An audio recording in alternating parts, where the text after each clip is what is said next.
Hello there, my name's Francesca Harrall, and I'm so happy to have you here with me today.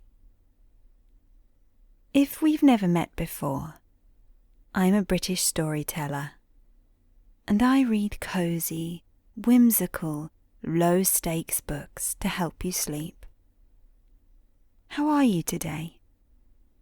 It's very chilly here, so I'm bundled up in a big hoodie with a massive cup of tea in my hands. What is it like where you live right now? Tell me in the comments where you're listening from.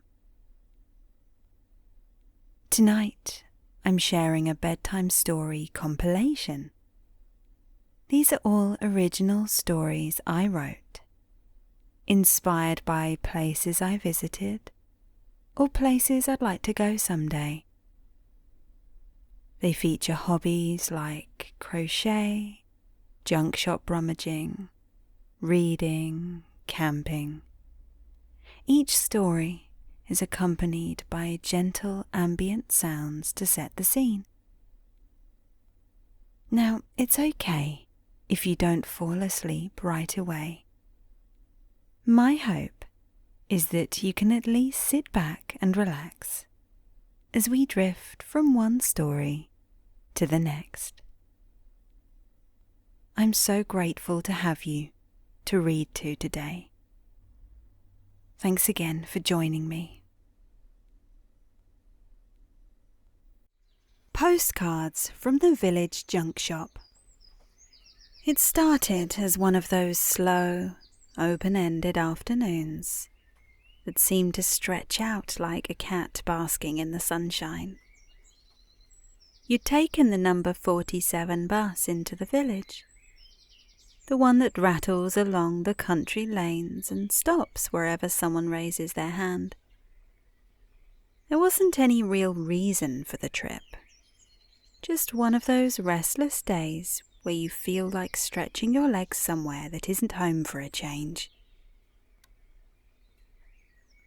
The main street was mostly empty, apart from a few people sitting at the outdoor tables of Mabel's cafe, their teacups clinking gently against saucers as they chatted in low voices. An elderly man in a flat cap sat on an old stone bench by the war memorial, breaking up a crusty roll for the pigeons that gathered hopefully at his feet. One particularly bold pigeon had perched on the bench beside him, cocking its head as if it could understand what he was saying. You wandered past the bakery, where the windows were still fogged from the morning's baking. The florist next door to it had propped open her green-painted door, and trails of ivy spilled from wooden crates stacked outside.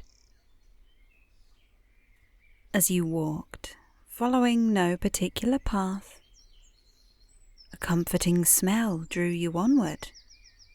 Is it lemon oil on old wood? The scent led you to a narrow shop squeezed between the post office and a house with lace net curtains. The shop front was painted a faded powder blue that might have once been a bold cornflower hue but now looked softly worn, like denim washed too many times. Someone had written bits and bobs in curling script on a wooden sign that hung slightly crooked beside the door.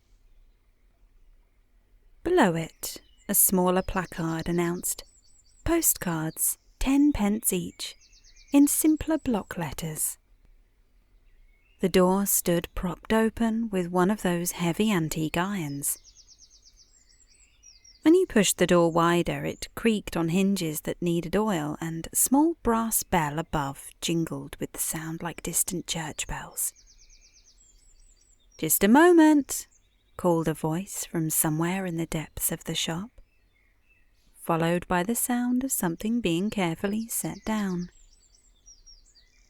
Inside, the air was warm and still, holding the accumulated sense of decades mothballs, oiled leather, and old paper, with undertones of lavender from a small ceramic bowl of dried flowers sitting on the glass counter.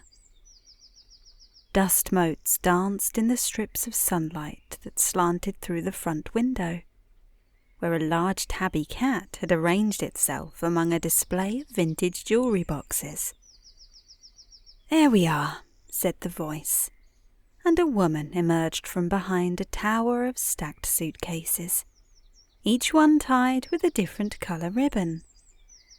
She was perhaps 60, with short white hair that curled at the edges, and reading glasses perched on her nose. Her cardigan was peppered with dust smudges and little ends of thread, and she wiped her hands on her apron before extending one toward you.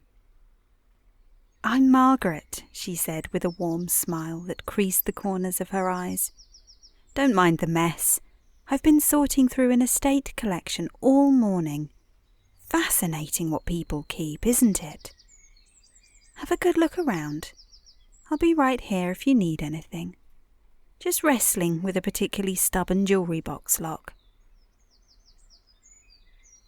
You nodded and stepped deeper into the shop, immediately feeling like you'd wandered into someone's beloved, cluttered attic. The space was smaller than it first appeared, but every inch was purposefully used. Shelves lined the walls from floor to ceiling, sagging slightly under the weight of their contents. Chipped but pretty teacups in mismatched patterns, tarnished silver candlesticks that still held traces of old wax, wooden toys with paint worn smooth by small hands, and board games from decades past, the sort that came with cardboard spinners held together with brass rivets and dice that had gone yellow with age. A coat rack stood near the window, hung with garments that smelled faintly of the attic air. A navy pea coat with anchor buttons, a tweed jacket with leather elbow patches, burgundy scarf so soft it might have been cashmere. Underneath the front window, an old wireless radio played something scratchy and instrumental, too quiet to identify, but comforting in the way that distant music always is, like overhearing someone humming in another room. Your gaze eventually settled on the back corner, where a round table with a faded green cloth held several long, shallow boxes. Each box was carefully labelled in the same neat handwriting: Travel and Scenic, Holiday Greetings, Floral and Garden, Humorous, and simply Blank Cards, Various. You pulled over a three-legged milking stool that had been tucked under a shelf and settled down at the table. The boxes were well organised, though the postcards within had the comfortable disorder of things that had been frequently handled and admired. You began with Travel and Scenic, letting your fingers brush against the smooth edges of the cards. Some were glossy. Others had that matte texture of older printing. A few showed signs of their age. Corners bent, edges softened, surfaces slightly faded where they'd been stored in sunlight. The first one you lifted showed the Grand Canyon in all its rust-coloured majesty. The photograph taken from what must have been the South Rim viewpoint. The edges were yellowing slightly, and when you turned it over, you found writing in careful blue ballpoint ink. June 15, 1987. Dear Edna, well, you are absolutely right. It really is even bigger than it looks on television. Frank and I are both sunburnt despite the SPF 15, but we're happy as clams. The motel we're staying at actually has its own ice machine right there in the hallway, which feels very fancy. Tomorrow we're driving to the Painted Desert. I'll send another card from there. All my love, Ruth. You found yourself smiling as you set it aside, picturing Ruth and Frank squinting into the desert sun. Ruth's careful penmanship as she sat at a small motel table with a view of the parking lot. The next card showed a lighthouse perched on rocky cliffs in Maine, dramatic waves frozen mid-crash against the rocks below. The back revealed a different story. Day 4 of our romantic getaway. Got food poisoning on the second night. Never ever trust a seafood buffet, no matter how good the lobster looks. Bob's been a saint, bringing me ginger ale and crackers. Still, when I can keep my eyes open long enough, the view from our B&B window really is spectacular. Wish you were here, but not really, because then you'd be sick too. XOXO, Janet. P.S. The lighthouse keeper's wife makes the most incredible blueberry scones. You chuckled quietly, imagining poor Janet trying to appreciate the rugged Maine coast between bouts of nausea. As you continued through the box, each card revealed its own small story. There were postcards from Paris showing the Eiffel Tower at night, writing on the back in enthusiastic but shaky handwriting. Climbed to the second level today. My knees are killing me, but it was worth every step. A card from Rome featured the Colosseum with a message that simply read, Marcus would have loved this. Miss you, dear. One from Brighton showed the famous pier, with its message written in a child's careful capitals. Dear Grandma, we saw seagulls and I fed one a chip and Dad said I shouldn't, but it was funny. Love, Alice. You could almost see small Alice, probably 7 or 8, solemnly composing her message while her parents packed up their beach things. A postcard from Sydney featured the Opera House at sunset, its message more businesslike. The conference is going well. The hotel room overlooks the harbour, which helps make up for being away from home for so long. Flying back Thursday. See you soon. David. Some postcards were more whimsical. Blackpool Tower, with actual glitter glued to the edges, now mostly fallen away but leaving a faint sparkle in the creases. One from the Lake District showed a photograph of sheep in a stone-walled field. The back reading, Walk 12 miles today through the most beautiful countryside. My boots are filthy and I've never been happier. The sheep here are ridiculously fluffy. M. Others were more mysterious. A card showing a generic sunset over a lake, with just the words, I'm sorry, written in black ink. No address, no signature, no date. You found yourself holding this one a little longer, wondering about the story it didn't tell. From the holiday greetings box, you pulled cards with vintage Christmas scenes. Snow-covered cottages, Victorian children building snowmen, Father Christmas in his traditional red coat. Most were unused, but one showed signs of having been carefully stored away. Christmas 1962, for our first Christmas as husband and wife. All my love always, Tommy. The card showed a simple nativity scene, peaceful and traditional. The blank cards box held treasures of a different sort. These were postcards chosen for their images alone. Heavy cardstock with embossed edges, professional photography, artistic illustrations, a sepia photograph of a small boy in shorts holding a fishing rod, standing beside a country stream.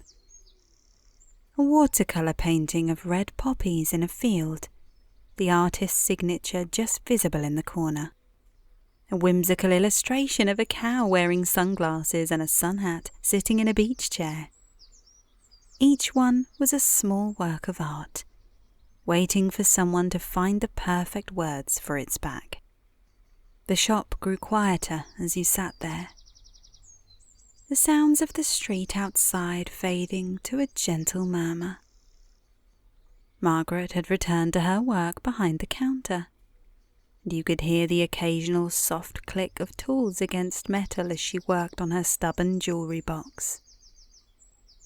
The cat in the window had moved now, stretched out fully in a patch of afternoon sun that had moved across the sill. The radio continued its gentle soundtrack. You thought you might have recognised it from an old film, something romantic and a bit sad. Time seemed to slow and stretch. You found yourself reading each postcard carefully, imagining the hands that had written them, the places they'd been, the people who had received them. Some made you smile, others made you pause thoughtfully. A few, particularly the ones with no message at all, made you feel a gentle sadness for stories left untold.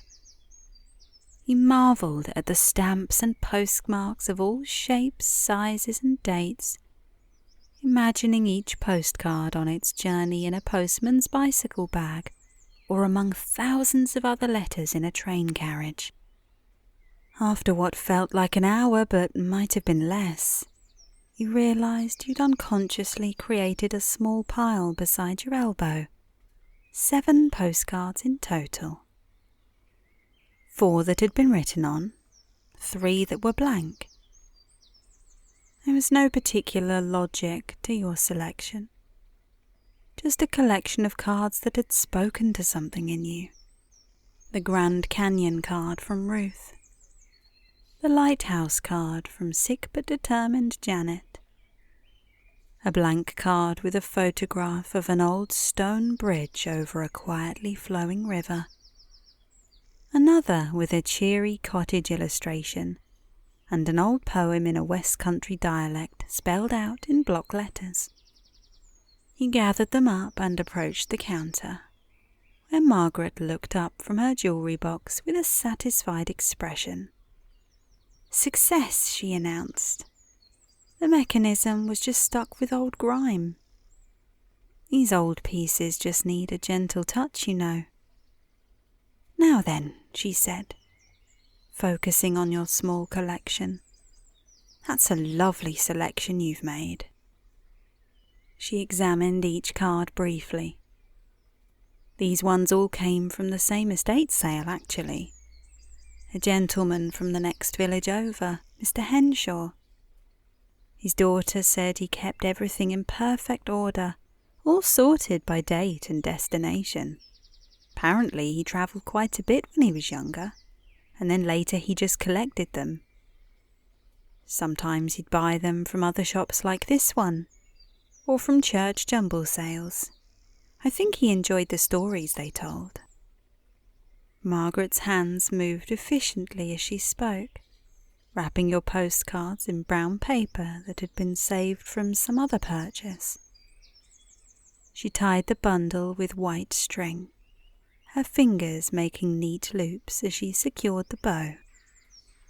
"You know," she said as she handed the package across the counter, "there's a proper electric kettle in the back room, and I always keep a tin of decent biscuits. You're welcome to sit and have a cup while you look through more of the boxes. I find people often discover things they didn't know they were looking for when they take their time." The offer was genuinely tempting. You could picture yourself settled in whatever cosy back room Margaret had arranged, a cup of tea warming your hands while you explored more of Mr. Henshaw's carefully preserved collection. But your feet were beginning to ache in your walking shoes, and there was something appealing about the idea of taking these particular postcards home, of reading them again in your own chair, in your own time, without the pressure of discovery. "It's very kind," you said, tucking the bundle into your coat pocket, where it settled with a satisfying weight. "I think I'll save that pleasure for another visit." Margaret smiled, a kind of smile that suggested she understood completely. "They'll be here," she said, "though I should warn you, Mr. Henshaw's collection fills 6 more boxes. You might need to plan for a longer visit next time." As you stepped back onto the street, the light had shifted into that golden hour that makes even the most mundane village street look like a painting.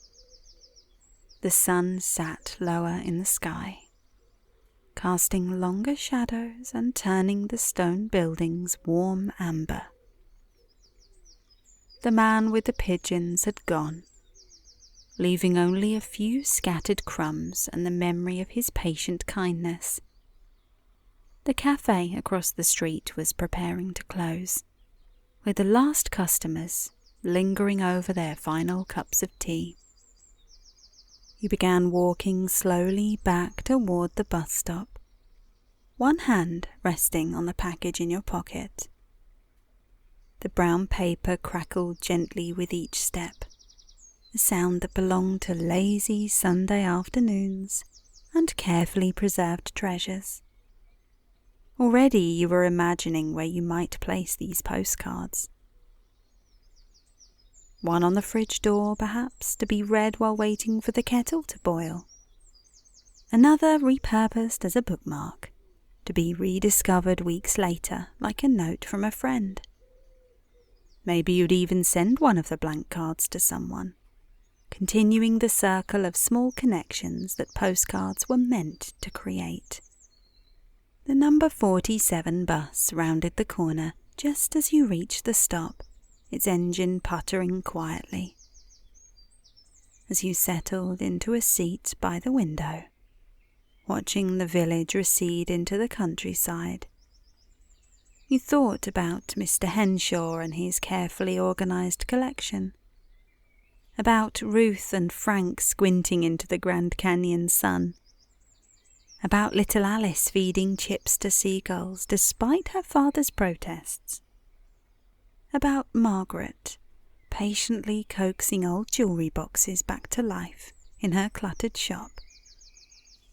All these small stories, preserved on pieces of card that had travelled from hand to hand, place to place, carrying with them fragments of ordinary lives lived fully.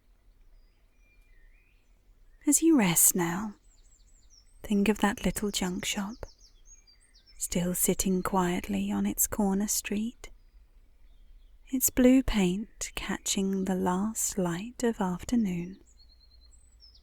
Margaret is probably still there, working through more boxes from Mr. Henshaw's estate, the radio playing softly while the tabby cat dreams in the window. The postcards remain in their neat boxes, each one holding its small story, waiting for the next curious wanderer to discover them. Think of the weight of your own small collection, the cool touch of the old cardstock. The ink faded just enough to suggest time's gentle passage. In our lives, it's easy to overlook these small objects that carry stories, but they're everywhere, folded into the corners of ordinary days, waiting for us to slow down enough to notice them. The postcards you chose today will find places in your life, becoming part of your own story, even as they preserve the stories of others. Ruth's enthusiasm, Janet's resilience, Alice's joy. All these moments, captured and shared, remind us that every day contains small adventures worth recording, worth remembering and worth passing on.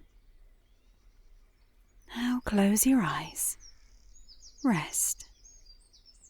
These postcards have travelled far to reach you, and tomorrow you'll wake up and continue your own journey. Sweet dreams.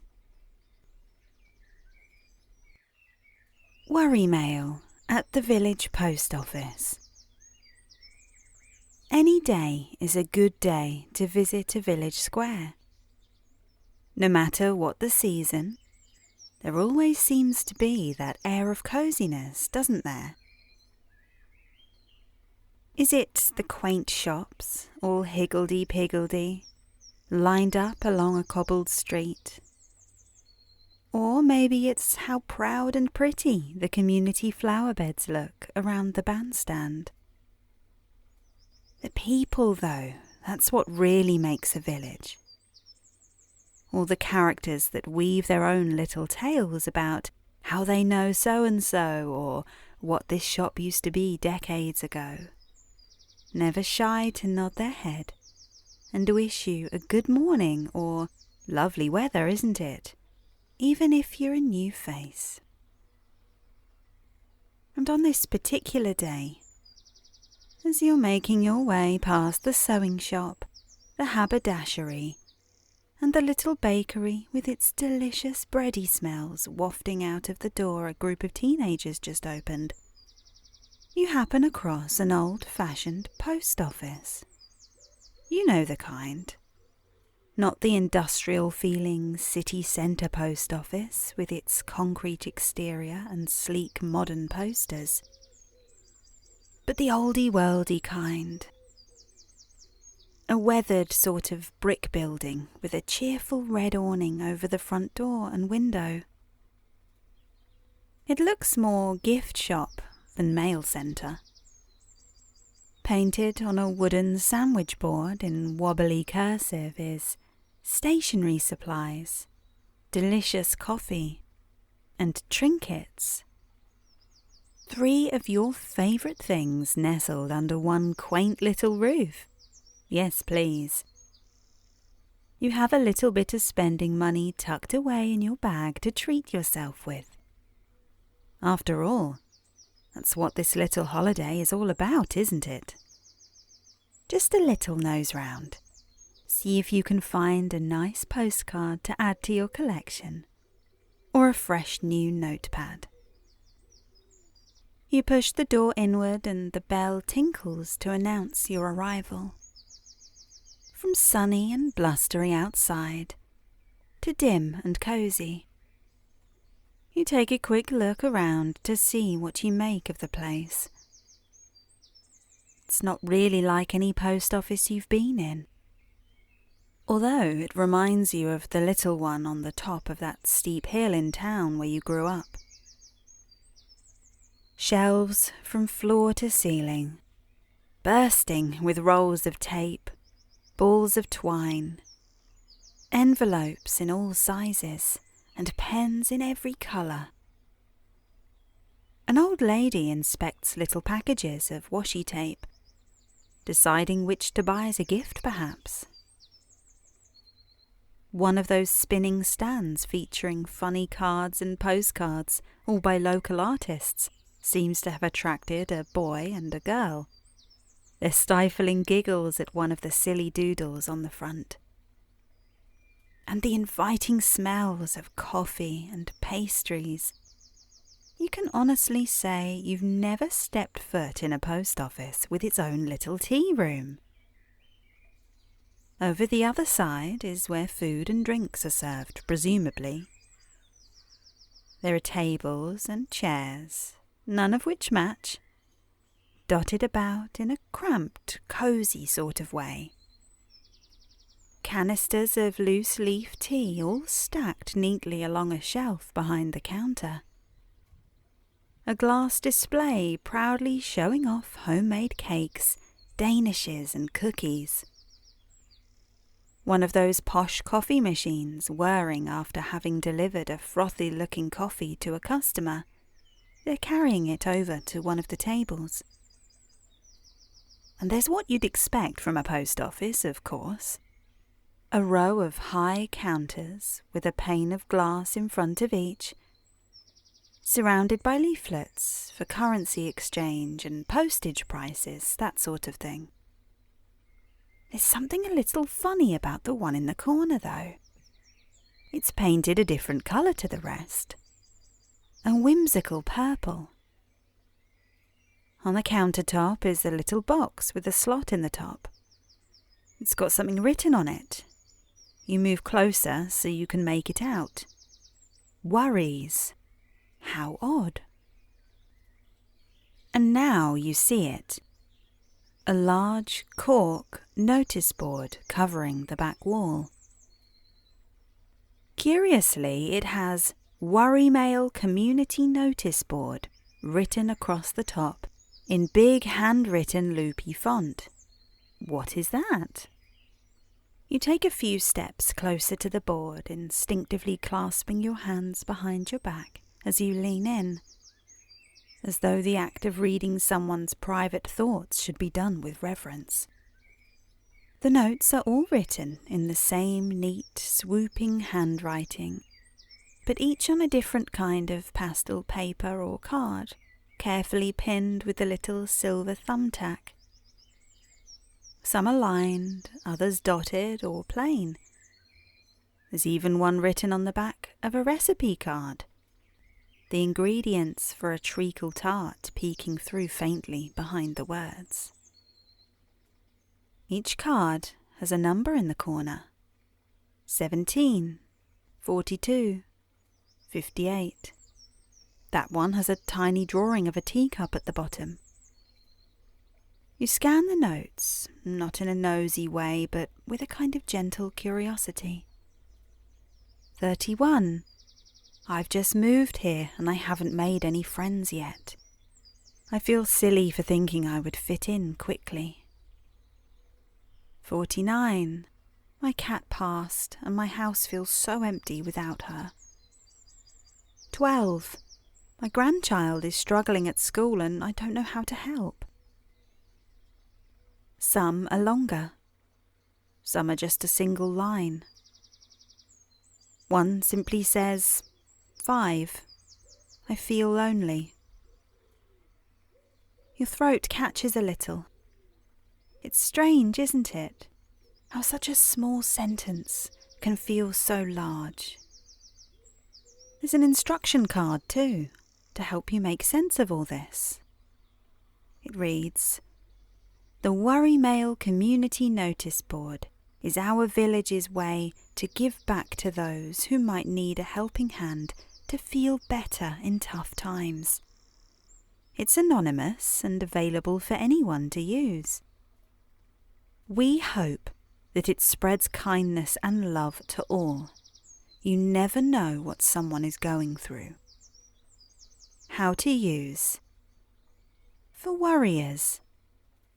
1. If you have a worry, please write on a slip on the purple counter and pop it in the box. 2. Each night, our clerks will write up your worry and pin it to the notice board the following day. This is to keep all handwriting anonymous so you don't feel shy or silly to share, and so we can assign your worry a number. 3. Anyone who passes through our post office can choose your card off the board, and it can be chosen an unlimited number of times during the week that it remains on the board. We give each note a week to make it fair for all worriers. 4. Then keep an eye on your letterbox. Givers send postcards, greeting cards, letters, and care packages through us, and we forward it on anonymously to you. For givers. 1. The world can feel tough and unfair, and you can help spread love and kindness to any of our worriers. Simply choose a worry card from the board, either by noting down their number or taking a photo with your phone. 2. Think about what the person might need right now. A long letter to share your experience, a cheerful greeting card, or even a small care package to show you care. 3.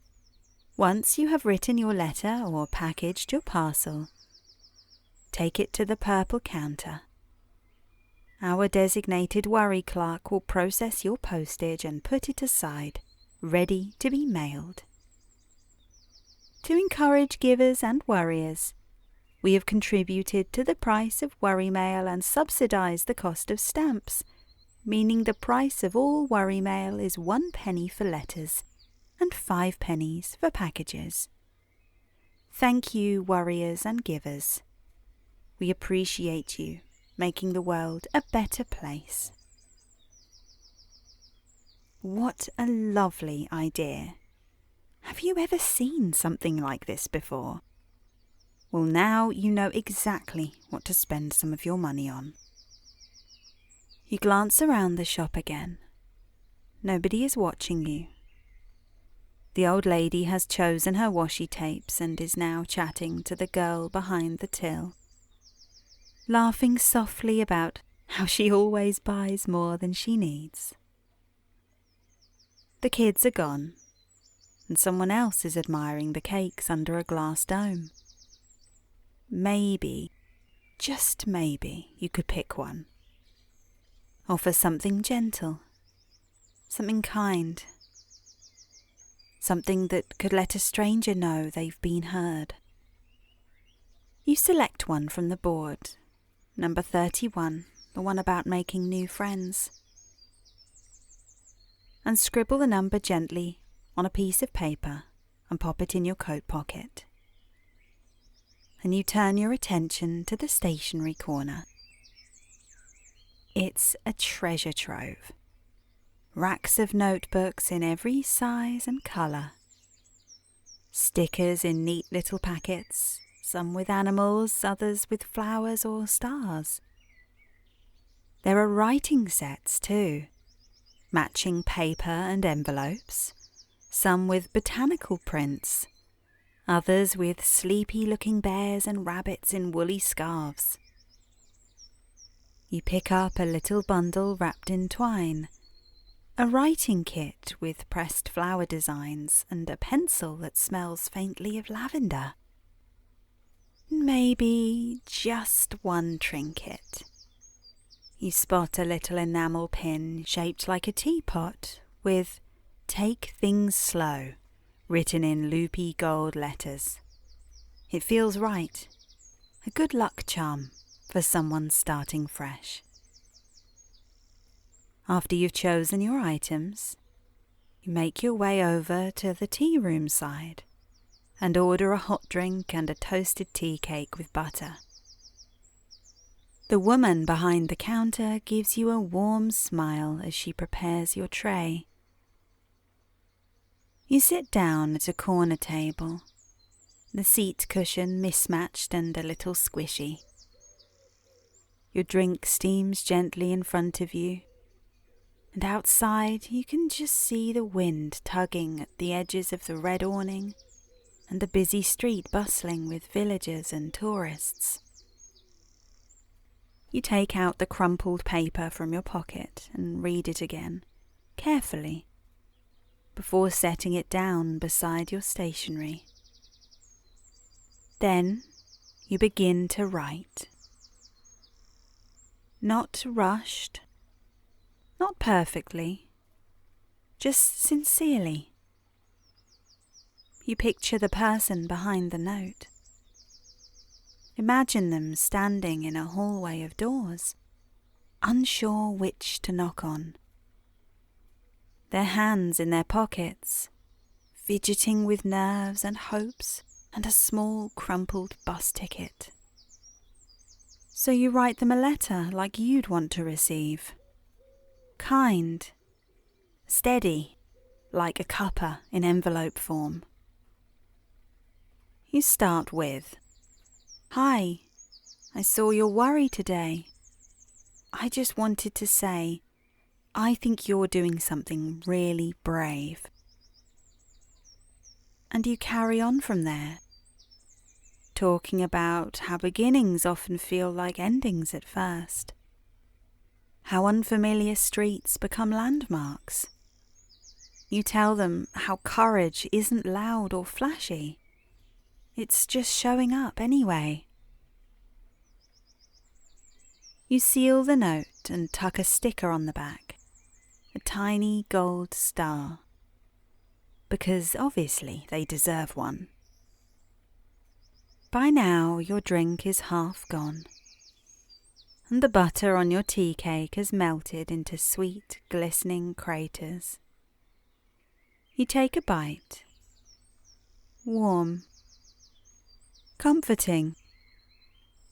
Exactly what today needed. When you're ready, you turn to the purple counter. The woman behind it, cardigan sleeves slightly pushed up, gives you a knowing look and slides the wooden box toward you. You slip the envelope into the gap. It makes a soft sound as it lands, like a page turning. 1 penny, she says. You give her the coin. It feels like part of a ritual. Small, sacred, and gentle. She offers you a receipt, which you take politely, only to discover it has a quote typed across the bottom. Every small kindness is a seed. You never know what might bloom. You smile, folding it carefully and sliding it into your pocket. Not for records, just to keep. As you head toward the door, you pass by the notice board again. Your eyes flick up. 31 is still there, but now you notice there's a tiny golden sticker on the corner. Someone else must have responded before you did. And maybe someone else will again. You step outside. The red awning flaps softly, and the wind is cooler than before, but not cold. Just brisk enough to remind you that you're real, you're here, and you did something kind today. As you walk back down the cobbled path, you wonder what worry you'd write if it were you.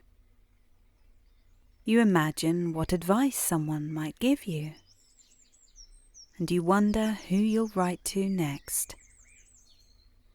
Because you know that you will be back to the village post office. Solo camp in the wild hills. It's late morning when you set off along the footpath, your rucksack sitting snug against your back, and your boots making soft thuds on the damp, slightly gravelly ground. The air's cool enough that every breath comes out in a little cloud, and everything feels hushed. You haven't seen a soul since setting out, and the weather's quite chilly, so you might be the only person for miles. It's comforting though, as you don't have any obligations, nobody to answer to. It's just you and the rolling countryside. Fog sits low across the hills, drifting and shifting, thinning out in patches where the sun's trying to get through. The path curves uphill between old stone walls covered in moss.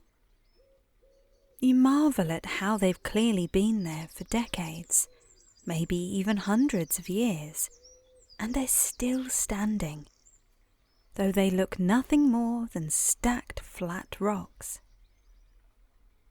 Bracken and tall weeds lean in from both sides, brown and curling.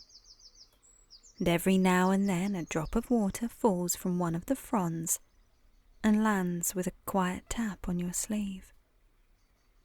It smells like soil and wet, decaying leaves. That slightly sweet, smoky autumn smell that makes you want to take a nice, big, deep breath in.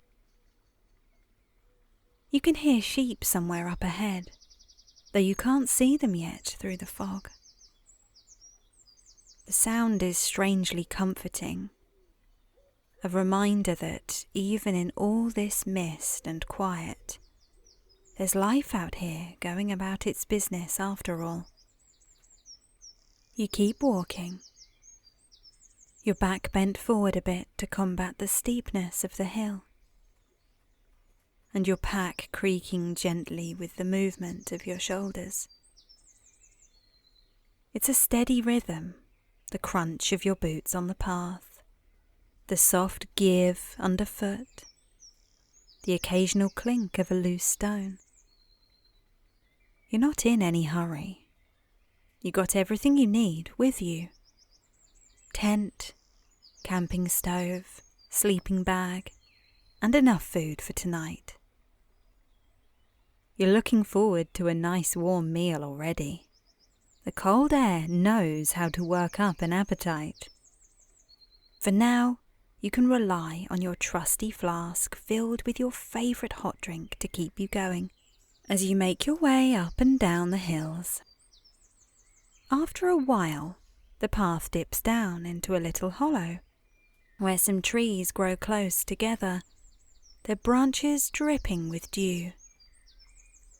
You stop to adjust your scarf, and as you do, a robin darts across the path in front of you, a quick flash of orange-red and all that grey, before disappearing into the brambles. You smile to yourself, watching the last bit of movement vanish into the undergrowth. They say that seeing a robin means someone you loved is watching over you. I wonder who yours is. The ground here is soft, covered in layers of leaves. Some are whole and golden, others half rotted, sticking together in damp clumps. You catch the smell of mushrooms nearby, that earthy, slightly fungal scent, and, sure enough, when you look to your right, there's a little cluster growing at the base of a fallen birch. Pale beige caps, edges curled up, droplets of moisture caught on their surfaces like tiny beads. You take out the little notebook from your coat pocket, removing the stubby pencil from the spiral binding, and kneel down to roughly sketch it. Maybe you'll add it into your journal, or just keep it in there just like that. With that thought, you pick up a dried leaf too, the best one you can find, and wedge it between the pages to keep it flat and safe. The air feels colder now, and when you stand up again, your breath comes out in thicker clouds. You pull your hat down over your ears and carry on walking, following the path as it leads uphill again, winding between rocks and patches of heather. By midday, you're higher up. The trees have thinned out to patches of scrub and gorse, and the fog lifts a little as you reach the ridge. A faint light breaks through, silvery and weak, but still nice to see. You stop for a rest, slipping your pack from your shoulders, and sitting on a low stone wall that runs along the side of the path. When you unscrew the lid of your flask and pour some out, the heat spreads into your hands at once, and the first sip warms you from the inside. It's quiet enough that you can hear the faint rustle of dry grass and the distant caw of a crow somewhere down in the valley. Then, high above, another sound catches your attention. A series of sharp cries, moving fast. You look up, and through the pale fog you spot them. A flock of birds in formation, heading south. Geese, it looks like. They move like one thing, wings flashing silver grey as they pass overhead. For a few seconds you just stand there watching them, your drink forgotten in your hand, your face turned up to the sky. You love seeing their little ceremony to mark the end of the warmer months and the beginning of the cold, and you've been lucky enough to witness it. When they've gone, the silence settles even deeper than before. But it's a pleasant silence. You shoulder your pack again and keep walking. The day moves on quietly, up and down gentle slopes, through fields dotted with dry thistles and the occasional hawthorn bush bright with red berries. A hare even darts out from the edge of the path and bounds across the hillside, its white tail flashing before it disappears again into the long grass. You stop and watch the spot where it vanished, half hoping it'll reappear, but it doesn't. By early afternoon, the ground begins to rise more steeply. You can feel the pull in your thighs as you climb, your breathing coming a bit heavier in the cold air. The wind has picked up too, bringing with it a smell of salt, faint but unmistakable. You're not far from the coast now. You can almost taste it. You keep going until the land starts to level out again, and that's when you see it. A clearing tucked in among the hills, shielded on three sides by trees and bushes, open to the view on the fourth. The ground is flat and dry, the grass short and springy underfoot, and just beyond the edge, the land drops gently away to reveal the distant coast. You can see the faint shapes of cottages scattered across the landscape, their rooftops small and pale against the patchwork of fields and moorlands. You take off your pack and stand for a moment, just breathing it all in. The stillness, the smell of the air, the wide openness of it all. This is perfect. Setting up the tent doesn't take long. Your hands know what they're doing. Pegs into the ground, fabric clipped onto the poles, the tent standing upright with a satisfying ripple as the breeze catches it. You crawl inside for a quick check. Sleeping mat unrolled, sleeping bag fluffed out and ready. Torch clipped to the little loop hanging from the roof. It's already starting to feel like home. That small sheltered space against all the vastness outside. You sit for just a moment, and it hits you how tired your body feels from hiking all day. You're so grateful to have found this little idyllic clearing on the headland, and at just the right time. When you crawl back out, you notice the light has changed from the weak silvery glow to softer and warmer, more golden around the edges of the fog. You set up your folding chair just outside the tent, facing the view, and pull out your little camping stove.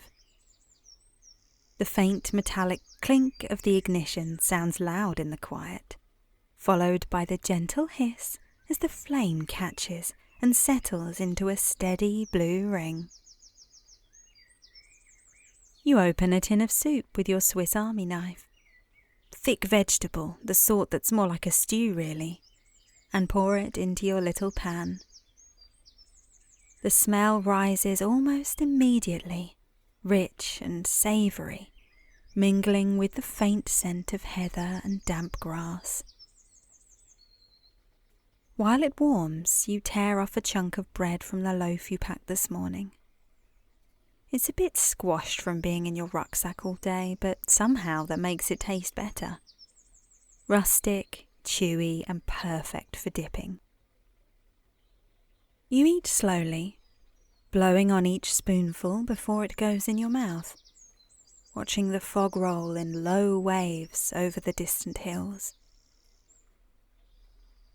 The warmth of the soup spreads through your chest and down into your stomach, giving you a bit of a second wind. It's a deep satisfaction in knowing you carried it all here yourself, every bit of it, on your own back, and you worked up an appetite in the cold to enjoy it even more. When the pan's empty, you give it a quick rinse with water from your bottle, shaking the droplets off into the grass. Then comes pudding, makeshift s'mores, the sort of thing you'd never bother with at home, but that feels exactly right out here. You crumble a few digestive biscuits into the pan to make a sort of base.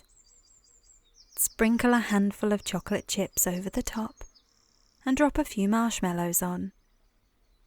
They start to melt almost at once, the chocolate going all glossy, the marshmallows turning sticky and golden around the edges of the pan.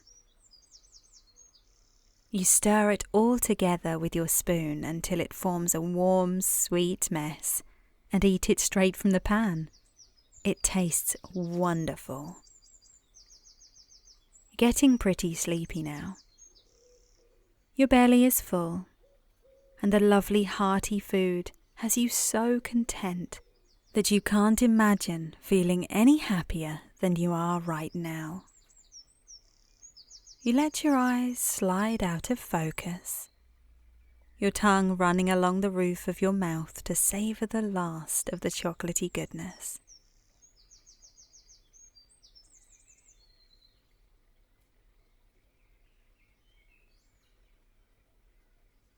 After you've rinsed it a second time, you set the pan back on the stove with a little water in it to boil for tea. As it heats, you pull your blanket around your shoulders and sit back in the chair, your legs stretched out in front of you. The day is fading fast now, as the afternoons are short this time of year. The fog is turning from white to blue-grey, and the horizon glows faintly where the sun is sinking, hidden somewhere behind all that mist. It never did come out all the way today, but that's okay. You warmed yourself with the long hike and the delicious hearty food. When the water boils, you pour it carefully into your mug, watching the steam curl upward and disappear into the cold air. It warms your hands as you hold the mug between your palms. You sip slowly, letting the quiet soak into you, not thinking about much at all. Somewhere in the trees behind you, a wood pigeon coos its soft, rhythmic call. A breeze stirs the branches and sends a few last leaves drifting down, tumbling end over end before they land in the grass. You can hear the rustle of dry stems, the far-off sigh of wind moving across the hills, and once or twice, the faint bark of a fox calling out somewhere in the valley. When the light has almost gone, just a faint glow left on the horizon, you tidy away what's left The pan, the mug, the chair, everything gets stowed or wiped down or tucked away. Then you crawl into your tent, zipping the door closed behind you. You get ready for bed, and then the sleeping bag welcomes you with its familiar rustle as you wriggle down into it, pulling it up until only your face is poking out. The air against your cheeks is cool, but the rest of you is warm and cocooned. You click off your lantern and lie still, listening.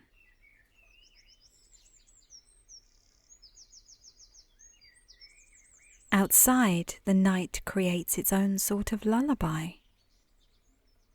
The trees creak a little as they settle for the night. Somewhere nearby, a small animal scurries through the undergrowth, its movements quick and light.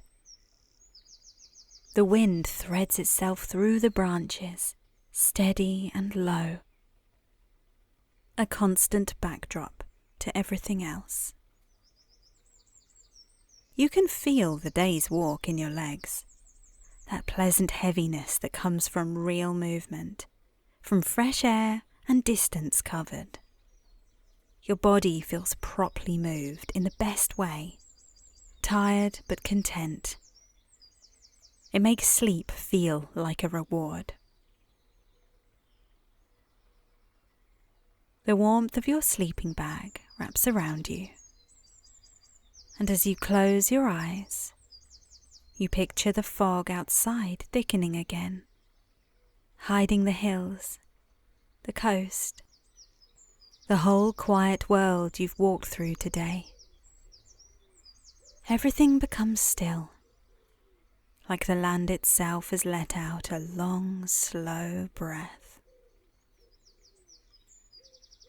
You breathe out once more, and the last of your thoughts drift away with it. Tomorrow can wait. For now, you sleep. The brambles in the garden. You stand at the back door looking out at your garden. The lawn is still green but covered in brown leaves from the cherry tree that started giving up its leaves a few weeks ago. The air is cool on your face as you step outside, and you can hear water dripping from the gutter after the rain earlier. You've got a pair of secateurs in one hand and thick gloves tucked under your arm. The job at hand is trimming back the brambles. They've grown too far into the flower beds and across the lawn. It seems like everyone in your street is experiencing this. Only a couple of days ago you noticed the lady on the corner's rosebush getting overtaken by the thick vines. The blackberries are finished now. You picked the last ones a week or two ago. Some sweet, some sharp. You remember plucking them and eating them straight off the vine, with the purple juice staining your fingers. Now all that's left are just the stems. Long, arching canes with thorns that catch on everything. You pull the gloves on. The leather is stiff, but it molds to your hands after a moment. You know better than to do this without gloves. Some of the bigger thorns even manage to break through the thick leather sometimes. That first cut is satisfying. You press the secateurs against a thick stem and hear the crunch as it parts. The cane falls to the ground.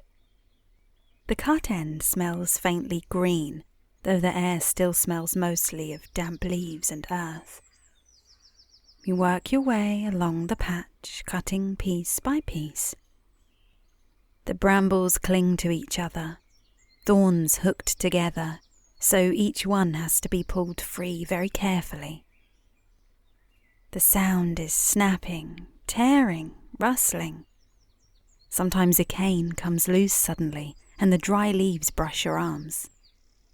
The stems are heavier than they look. When you lift them, they're thick with moisture from all the rain. You toss them onto a pile at the side, keeping them clear of the path.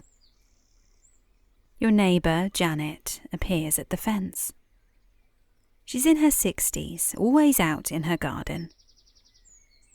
"Tackling the brambles, are you?" she calls over.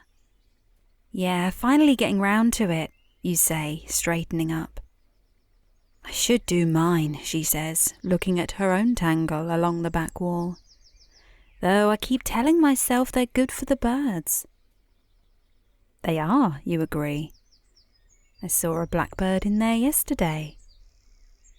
Every time you mention blackbirds, you think back to a few years ago, when your cherry tree started sprouting out of where the thick hedge grows. You mentioned it to someone who said it was probably nesting blackbirds that had dropped a cherry stone, and then of course the rest was history. Still, they do take over, don't they?" She watches you work for a moment, then says, "I've got the kettle on if you want a cup after." "I might take you up on that," you say. She goes back inside, and you return to the brambles.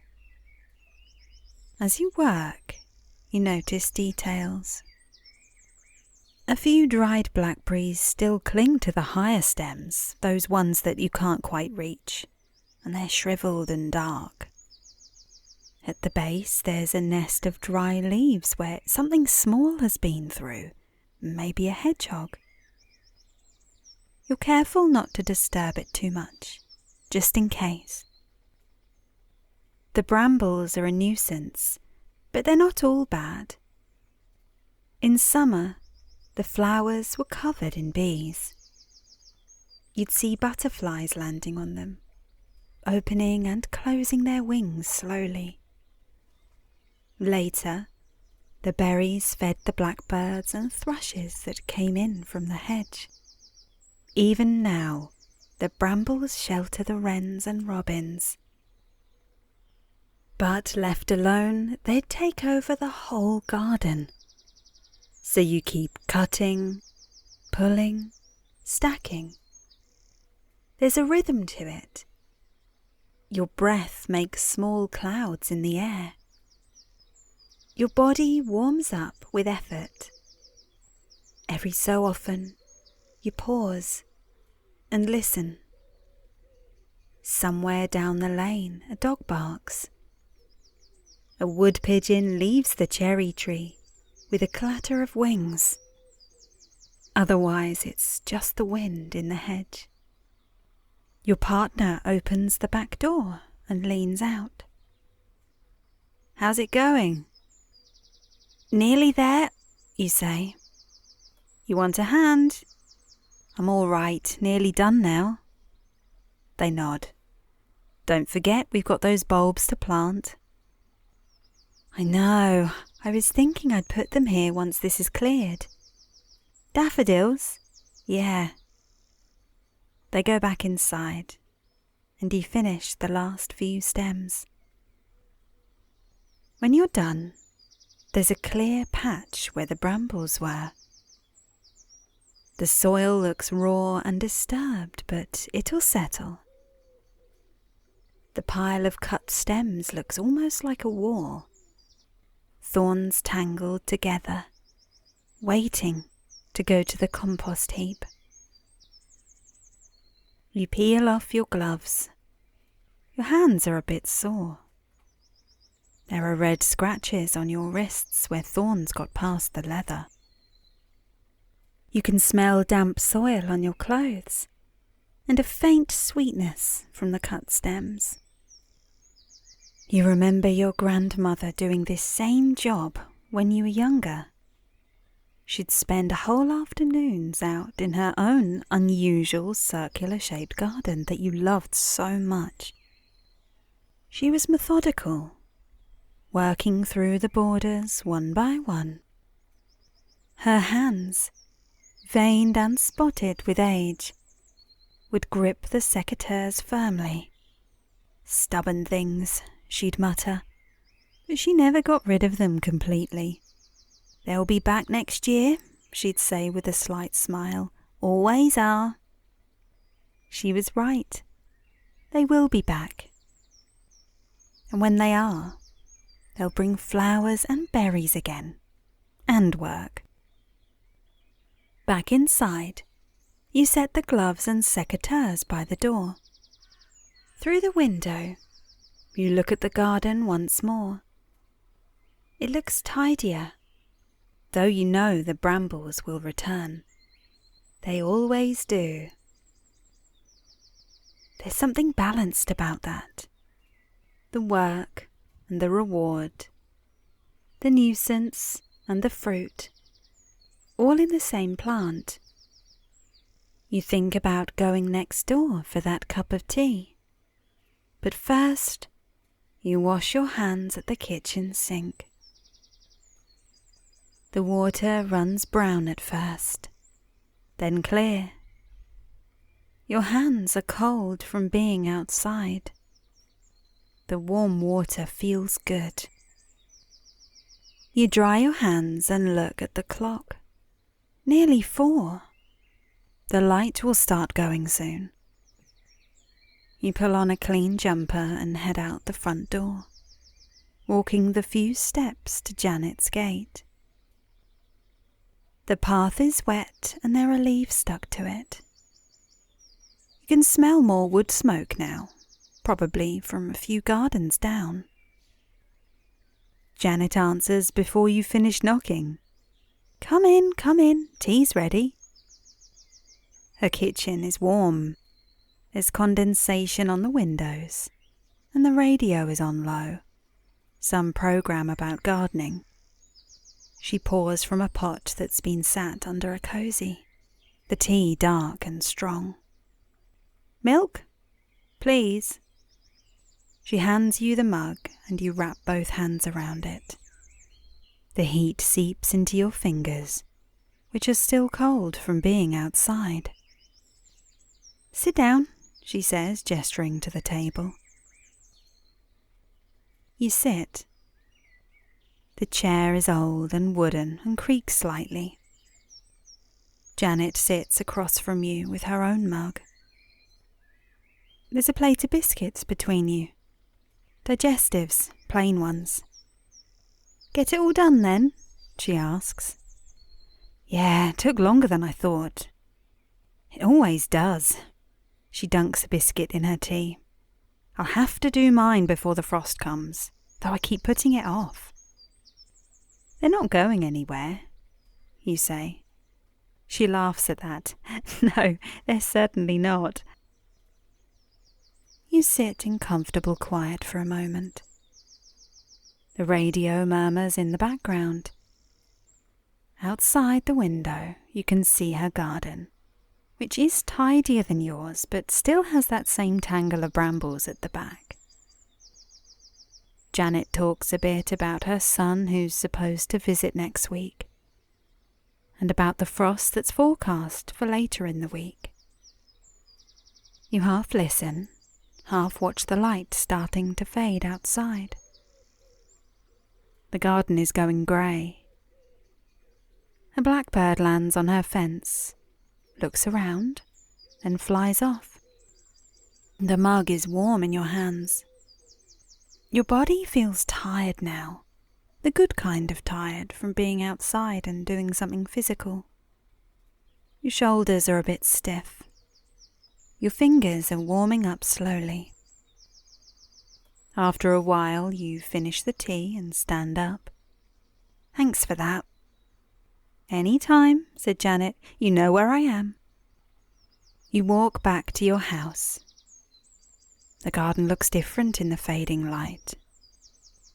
The pile of brambles is just a dark shape now. The cleared patch of soil has disappeared into shadow. Inside it's warm. You close the door behind you and stand for a moment in the quiet. The day feels complete somehow. The work done, the tea drunk, the light going. You think about the bulbs you'll plant tomorrow or the day after. Daffodils. They'll come up in spring, yellow and bright, in the space where the brambles were. But that's for tomorrow. For now, you're just warm and tired and ready to settle in for the evening. The garden is done. The brambles are cut back, and outside, the light is nearly gone. Sweet dreams. A frosty stroll for Crumble.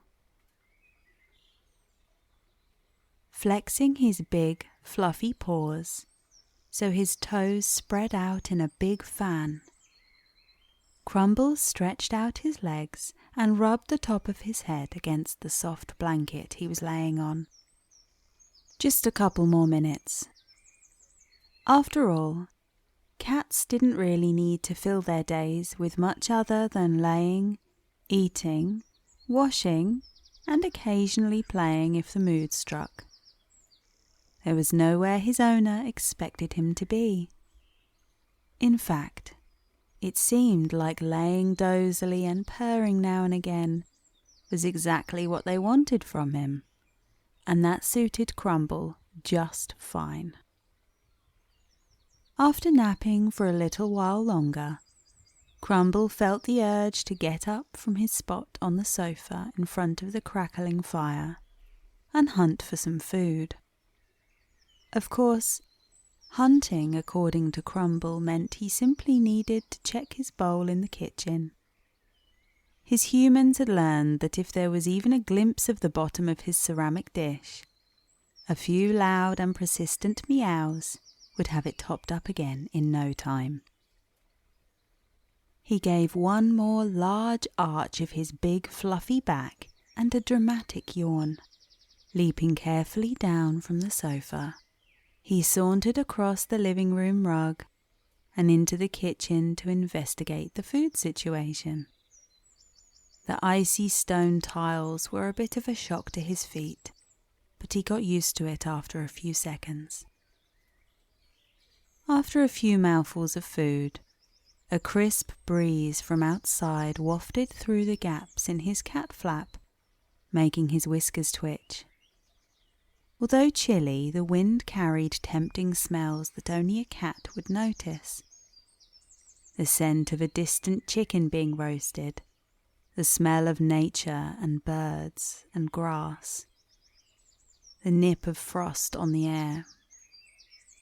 Crumble's eyes went big, and intrigued, he squeezed himself through the doorway that was only just big enough for him. He wasn't an overly fat cat, but appeared rotund because of his dense orange fur, like a big fluffy pumpkin with ears and a tail. The day was brisk with bright sunshine, giving the impression that it was warmer than it really was. Spring wasn't far away, yet there was frost dusting the ground like sugared shortbread under his paws. Snowdrops and crocuses had begun to poke their heads out from the earth in neighbours' flower beds after their year-long slumber. It wasn't quite time for them to bloom yet, though.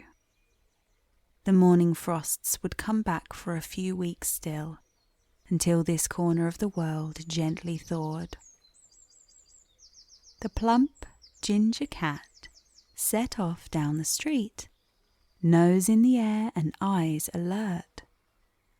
He spied the tabby laying on the windowsill a few doors down from his own house, and when it didn't stir at his presence, he continued on. A solitary robin sat and watched him from the top of a brick wall to someone's front garden. That is, until Crumble hopped up. Not in a predatory way, but just out of curiosity. Crumble, unlike many cats, was a bit of a pacifist. When other cats would chirp longingly at the birds hopping about in the trees, Crumble would gaze half interested and then turn his attention to something else. He effortlessly tiptoed along the wall and then up again to a higher piece of fence. For a large cat, he certainly didn't struggle to balance himself on the thin fence panels. From up here, he could nosily peer into the other gardens in his neighbourhood. Of course, he believed it was all his territory, a king surveying his estate.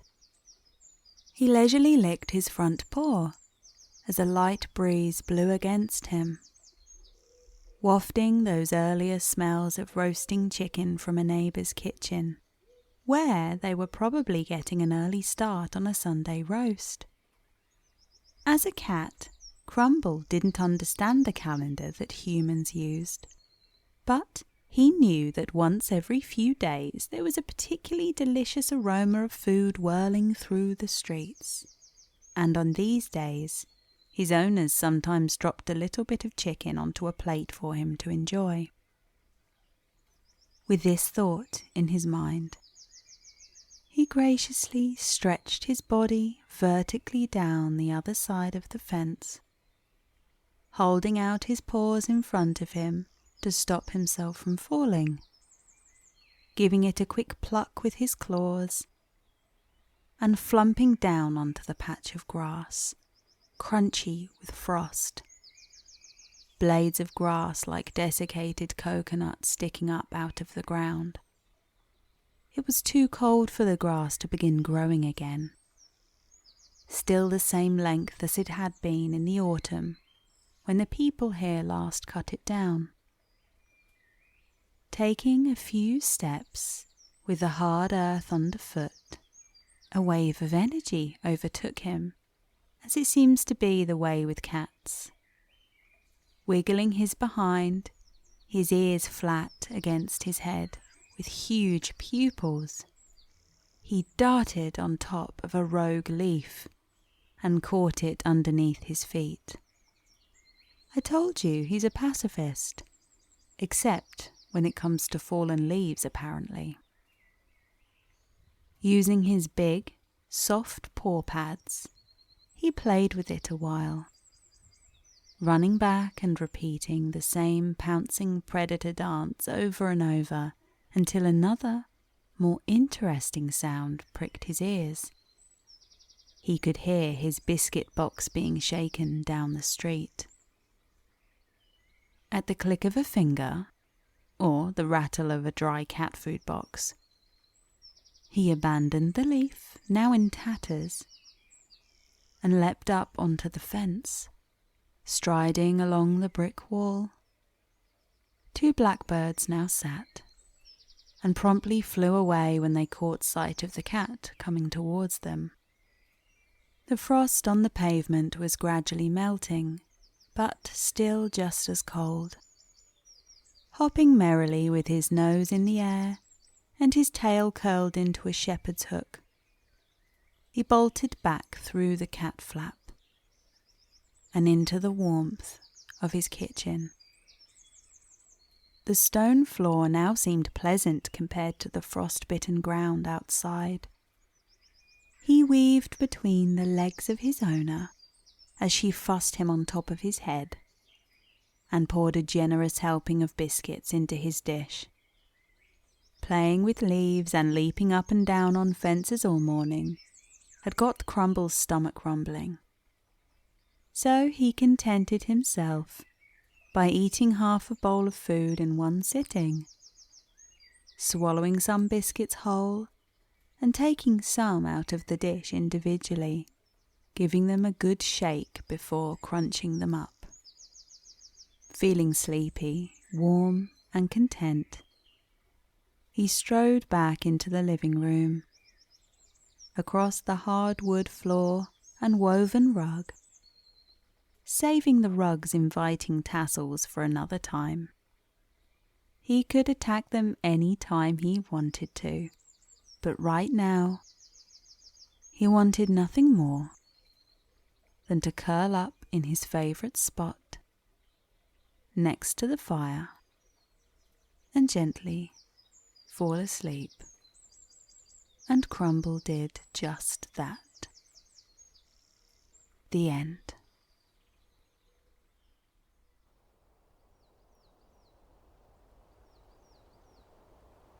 This is Log Cabin in Snowsap Forest. I trudge slowly through Snowsap Forest, a thick blanket of snow underfoot, and the chill wind nipping my nose. Around me is a wondrous forest of majestic fir trees, standing tall and mighty, unfazed by the blistering cold. Shades of deepest emerald, moss and velvet, iced with a thick layer of snow. I spot full holly bushes with their cheerful berries and shiny leaves nestled around the lower trunks of the formidable trees. Snow is falling around me. Those big fluffy flakes, silent and soft. They catch the breeze and spiral on their journey to the ground. Some seem quick to land, while others take their time, carelessly catching the breeze and floating down in their own time. Luckily, the thick trees are stopping most of the breeze from blowing through my long coat, so despite the weather, I feel quite warm. The piney, fresh scent of the trees around me fills my nostrils, and the fresh, undisturbed snow crunches and compacts under my feet. It's therapeutic to listen to my rhythmic footsteps. My cheeks and nose are red from the cold, but thankfully I'm bundled up in a cozy woolen scarf and hat, a gift from my friend in a faraway place, who knits the coziest, wonderful pieces from soft, thick yarn. There's a comfortable, peaceful silence in the forest, as if it's holding its breath for me as I make my way through. Patiently it waits, guiding me on my way. I feel safe and secure to go at my own pace. Distant birds that brave the harsh weather before the sun sets sing their echoing songs in amongst the forest canopy. In this moment, although I walk alone, I know I have the forest creatures to keep me company. As I walk steadily through a frosty clearing, I spot a small log cabin off a little way in the distance. The windows have a warm, cozy orange glow, and there's a small stream of smoke coming from the chimney. Seeing this log cabin up ahead fills me with warmth and a sense of relaxation. It's the lighting, I think. The orangey yellow glow of a fire or candles, perhaps. It instantly washes a sense of coziness and calm over you, doesn't it? I'm trying to imagine what might be inside. It's a welcome sight as the light is fading fast, and I'm looking forward to resting my feet. Picking up the pace a little, I continue to trudge through the beautifully untouched layer of snow, closer and closer to the cabin. Once I reach it, I stomp my heavy boots up the outside wooden steps of the porch, surrounded now by twinkling fairy lights and warm candle-lit lanterns, knocking the snow off my feet before walking up to the front door. Filled with anticipation, I spot a small handwritten note stuck to the door. Leaning in, I notice the paper is freshly torn out of a pretty notepad, judging by the floral pattern. And in loopy handwriting it reads, "A hearty welcome to the cabin nestled in the heart of Snowsap Forest. Inside is everything you need to relax and rest. Enjoy and stay as long as you like." I recognize the handwriting. It's my close friend.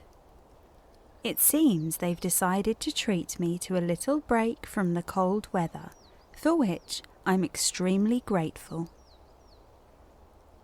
Somehow the cabin feels like home, but I've never been here before. I turn the brass doorknob, and the warmth hits my cold face immediately as I open the door. Just like sinking into a hot bubble bath after a long day. Walking inside, I notice the cabin is lit up entirely by the roaring fire in the log burner, and a few clustered candles in little nooks around the room. Just like I suspected. A gigantic squashy sofa beckons, with a woolen throw and cushions. First, with some effort through achy joints and cold muscles, I pull off my heavy coat, hat, scarf and gloves, setting my boots to one side. There is a small rustic table in the little kitchen area, laid out with a cup and a plate. Along a wooden shelf are Kilner jars, filled with all kinds of teas and even hot chocolate powder. On serving plates on the countertop, there are freshly baked cookies, still warm, and a delicious cake cut into generous slices. The sweet vanilla and chocolate fill the air with a delicious scent, making my stomach rumble. I help myself to a slice of cake and a cookie, boil the little stovetop kettle, and fill my cup with boiling water, dunking a tea bag in and taking it to the squashy sofa in front of the fire. I sink down into the plush sofa and pop my food and drink on the wood slice coffee table. I already feel so much warmer, sinking my tired feet into the sheepskin rug that's decorating the floor in front of the fire. The warm mug heats up my cold fingertips, and I inhale the scent and steam rising from it. Taking a gulp, I feel the warm, comforting tea soothe my throat, feeling its warmth radiate my body, spreading down into my chest, my stomach, and spreading through my arms and legs. Relief and tranquility wash over me. Taking a few moments to sit in the quiet, all I can hear is the crackling fire and slight whistle of wind from outside.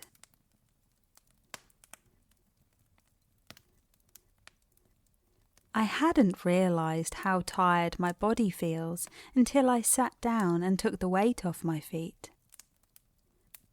I suppose trudging through the snow in blustery winter weather takes its toll. I'm so glad for the time to rest and recharge with a warm drink and some delicious treats. I spend the next hour or so relaxing, drinking my steaming mug of tea and finishing the delicious baked treats.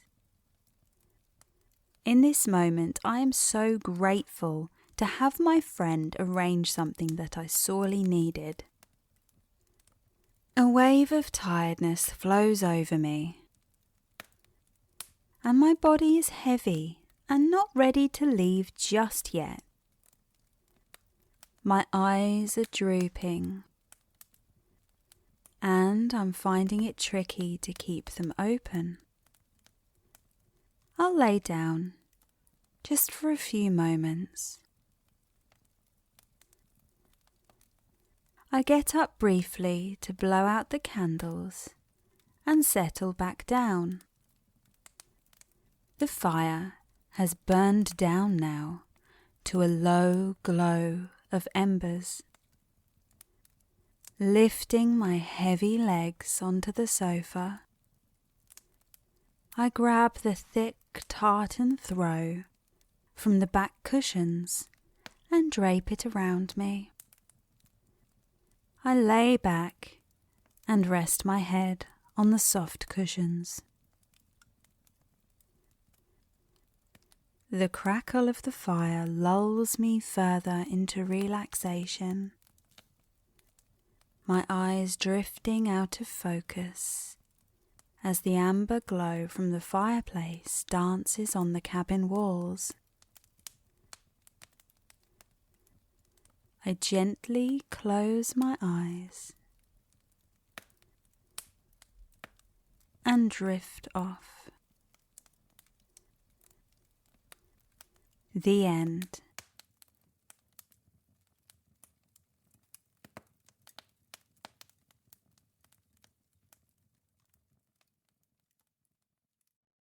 The Cosy Witch Cafe.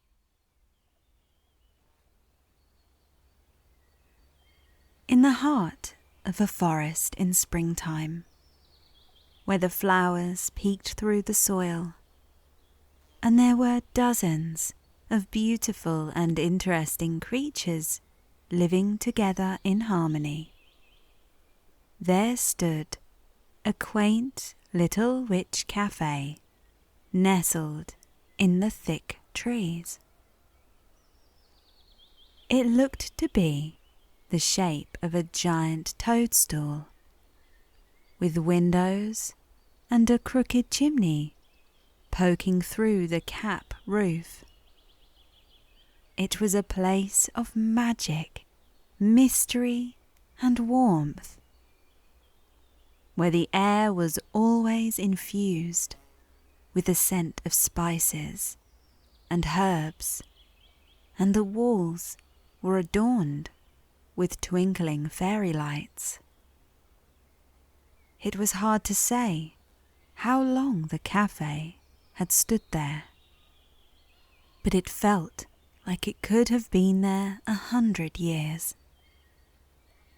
Even being in its presence gave its visitors a sense of calm and happiness. On this spring afternoon, as you approached the cafe, down a winding muddy path through the trees, you noticed that the windows were foggy and steamy, and the sounds of bubbling cauldrons and soft whispers could be heard from within. Broomsticks stood outside on a stand, just like you would find for bicycles, and there was a hearty wooden sign above the door saying, "Welcome." You pushed open the door, and a bell tinkled on the frame to gently announce your arrival. You were greeted by a cozy, fire-lit room filled with comfy armchairs, little mismatched tables, shelves lined with spell books, and a bar made of polished, dark wood. The domed roof really was a giant toadstool cap, with a hole in the centre for a skylight. Down from the ceiling trailed ivy, its green leaves catching the afternoon light. As you looked around the cafe for a place to sit, you saw all sorts of magical creatures and beings gathered together, enjoying each other's company. A group of fairies fluttered by, leaving a trail of glitter in their wake. A wise old tawny owl perched on a shelf, watching over the patrons with his piercing eyes.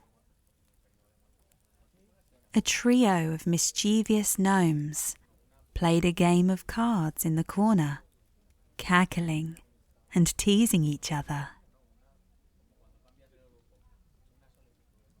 You glanced into the very far corner of the cafe, if round rooms do have corners, and spotted a giant, squashy armchair with a table made from a chunk of tree trunk next to it.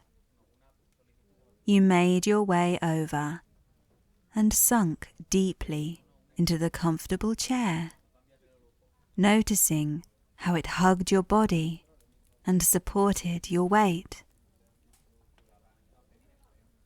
You never remember feeling so comfortable in your whole life. Not only did the chair take your physical weight, it seemed to absorb some of your mental worries and settle your emotions too. As you settled into your seat, you noticed that the air was filled with a soft murmur of conversation. The patrons were chatting about everything, from the latest spells and potions to the newest fairy tales and legends. You could hear snippets of laughter and excitement, and every so often a burst of magic would light up the room. Although you arrived alone, you knew that this was a place of comfort and belonging. You knew you were wanted here, and if you had needed, any one of these friendly creatures would lend a hand or an ear. The scent of cinnamon and cloves wafted from the kitchen, making your mouth water. You heard the clinking of teacups and the sizzling of something delicious on the stove.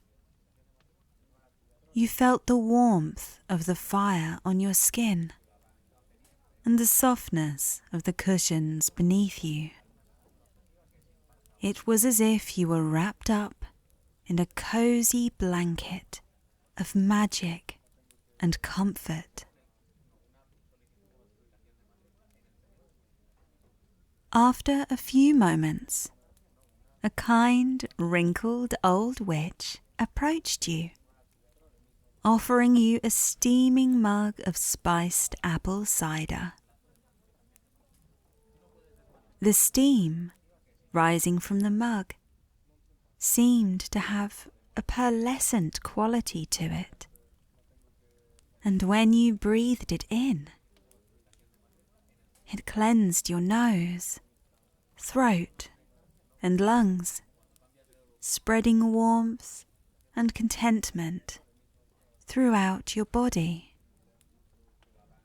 You took a sip and felt that warm, comforting glow continue to spread through your body. And you began to relax even further, letting your mind wander and dance with the flames in the fire.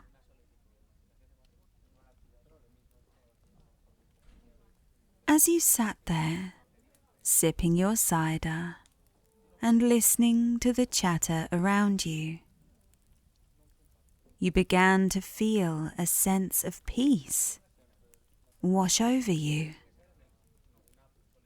The stress and worries of the outside world faded away, replaced by a feeling of contentment and tranquility. As the afternoon turned into evening, you found yourself growing more and more sleepy. The gentle atmosphere of the cafe lulled you into a peaceful state of mind. And before you knew it, you were nodding off in your chair. The last thing you heard before drifting off was the soft rustle of pages turning and the distant sound of a lullaby. And as you closed your eyes, you felt a sense of gratitude for this little haven of magic and warmth, nestled in the heart of the forest. Sweet dreams.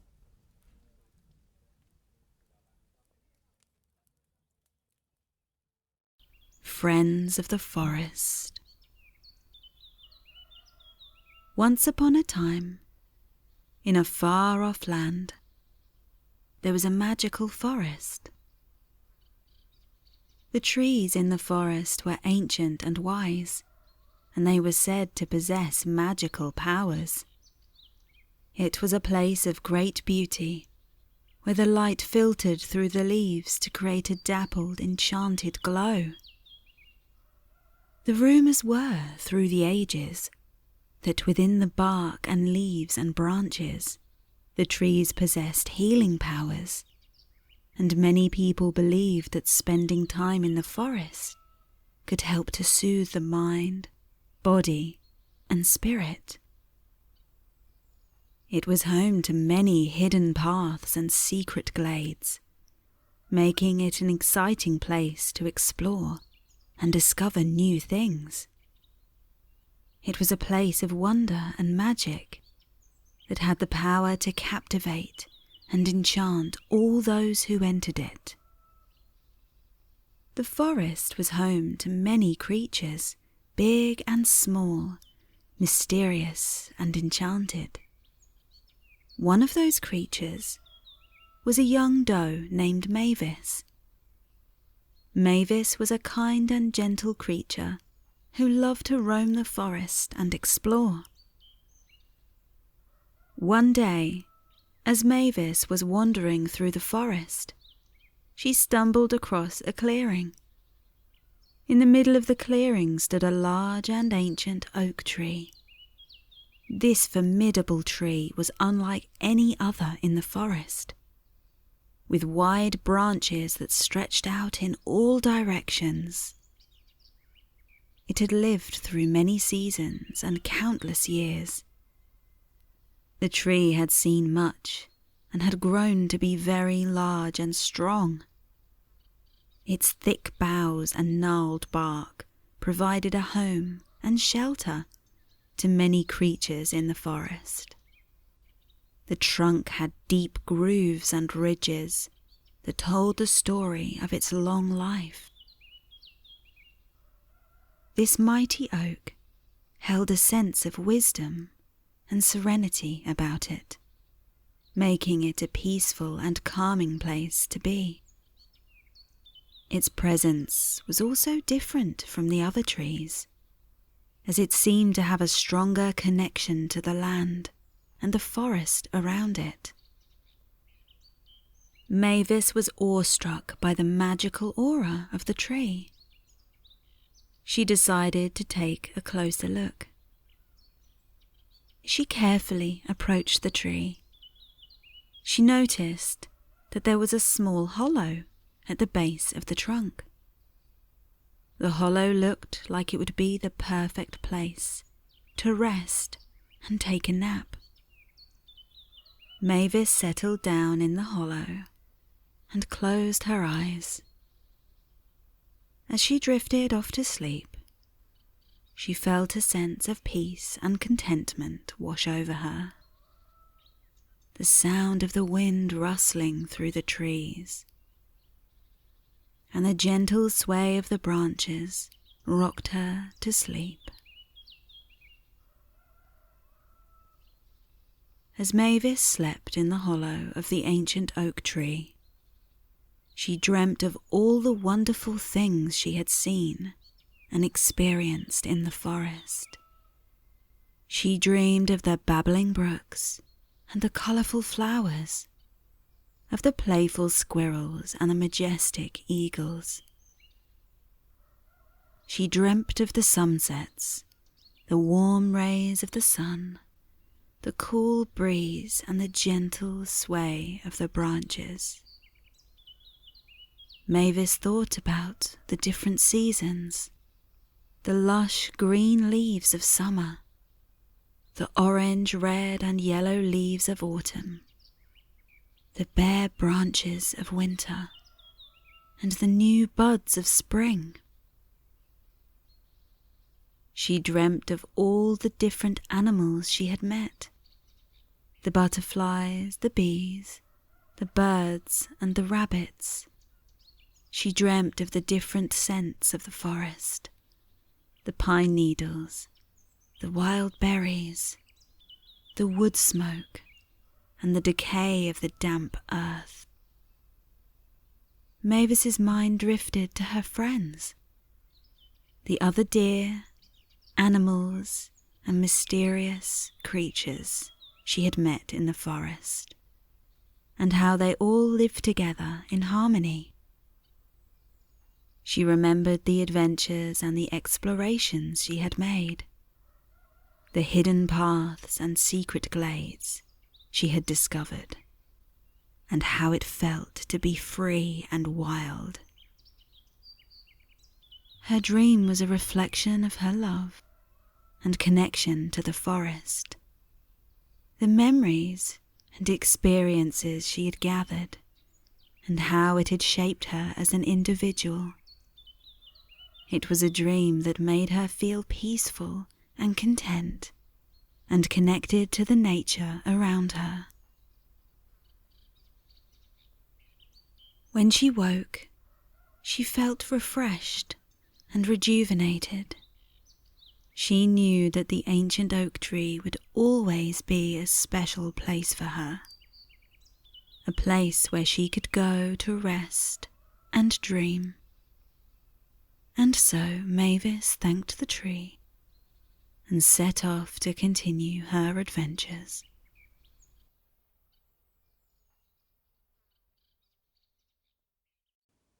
Books in the attic. You lean the trusty old ladder up against the ledge of the attic hatch. We call it a loft in the UK, by the way, but for the purpose of the story I'm going to call it an attic. And test it for its sturdiness on the landing floor. You've got to go up there at some point and clear some space, ready for the roof work, so it may as well be today, while you have some free time. Lantern in hand, you ascend the steps one by one and rest the light on one of the higher steps that you haven't reached yet. With a free hand, you push the hatch lid off and into the attic, which sends a little plume of dust along down with the rush of warm air.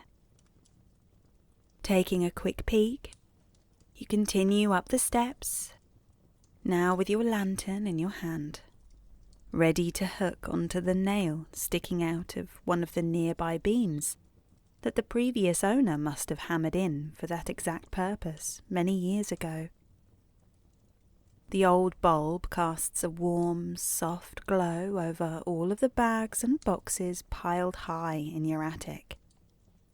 It's a bit messier than you remember, but that's what attics are for, aren't they? You think back and you can't really remember anyone having a perfect-looking attic. It's comfortably messy, though. You don't mind. And that smell, the dusty, warm scent of familiar belongings that haven't been moved around much, gives you that content feeling. Getting your footing on the supporting joists, you take a look around you. Here's where everything you've ever collected rests, ready to be picked through when you need that old camping gear or Christmas decorations at the end of the year. You can spot the tree, the tinsel and the baubles in their marked boxes. You still can't believe it all fits inside that old soundbar packaging you saved.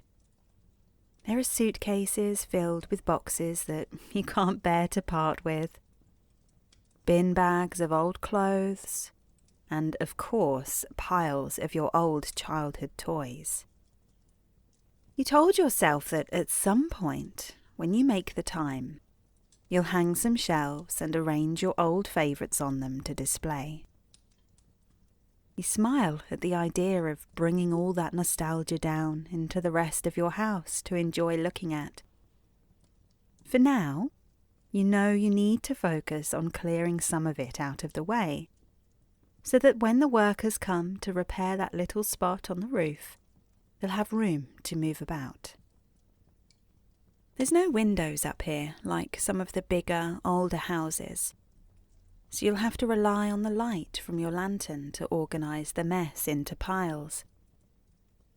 You decide that it makes most sense to move some of the smaller items out of the way, into the deeper parts of the attic, and then take down boxes and bags that are closest to the hatch first to clear a little path. You set to work, shifting piles of old magazines, tubs of Lego, clothes packed into vacuum-sealed bags, and boxes of random cables, until there's a bit more room to move about. It doesn't take long, and the warm attic isn't stifling like you anticipated. It's a comforting sort of warmth, a contrast to the sharp air of early spring outside. You're getting close to the spot where the repairs need doing now, and this is where a lot of your childhood belongings are stored. You catch your breath for a moment and kneel down to get a closer look at everything. You run your hand over the tattered cardboard, reading the labels school written on one, toys on another, and one that doesn't have anything written on it at all. You can't help but let your curiosity get the better of you and tear off the sticky tape holding the unmarked box shut. It's a bit tricky considering its age, and the fact it's been taped over several times, by the looks of things. You pick at the edges and finally get it open. It looks like loads of old books stacked up in a pile, and some filling the spare spaces around it. Your old books! You treasured these as a little kid, remembering how proudly you organised them on your little bookshelf in your bedroom. You can instantly smell that old book smell, like the scent of the old second-hand bookshop in town. Sort of a dusty, decay smell, but a pleasant one, not damp. You start picking up each title, turning them over to marvel at the old cover designs. Some have cheerful printed images, faded with time. Others have leather covers and gold writing. You leaf through your old favourites, the pretty illustrations and passages instantly taking you back to your younger years, when you'd sit on your beanbag chair, surrounded by teddy bears, reading until bedtime. And of course, there were the books you read as you reached your teenage years too. The novels with dog-eared corners and spell books with some of the corners folded down to mark the important parts.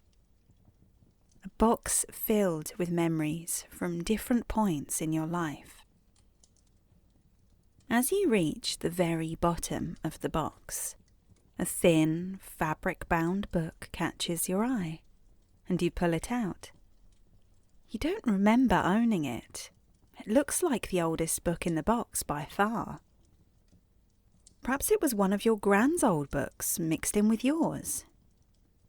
The olive green cover is a little worn at the edges, but you can still make out the navy and emerald painting of a mermaid on the front, with the words, "The Sandman's Hour," by Abby Phillips Walker. Intrigued, you pull a moving blanket onto the floor to make a comfy spot to sit. And in the dim but comfy glow of the lantern, you open the cover and begin to leaf through the yellowed pages. The binding is a little fragile, so you take care not to detach the pages from the threads. The first story you settle on is called Mr. Possum. Mr. Possum lived in a tree in the woods, where Mr. Bear lived. And one morning, just before spring, Mr. Possum awoke very hungry. He ran around to Mr. Squirrel's house and tried to get an invitation to breakfast, but Mr. Squirrel had only enough for himself. He knew that Mr. Possum always lived on his neighbours when he could, so he said, "Of course you have been to breakfast long ago, Mr. Possum. You are such a smart fellow, so I will not offer you any." Mr. Possum of course said he had, and that he only dropped in to make a call. He was on his way to Mr. Rabbit's house. But he met with no better success at Mr. Rabbit's, for he only put his nose out of the door, and when he saw who was there, said, "I am as busy as I can be getting ready for my spring planting. Will you come in and help sort seeds?" Mr. Rabbit knew the easiest way to be rid of Mr. Possum was to ask him to work.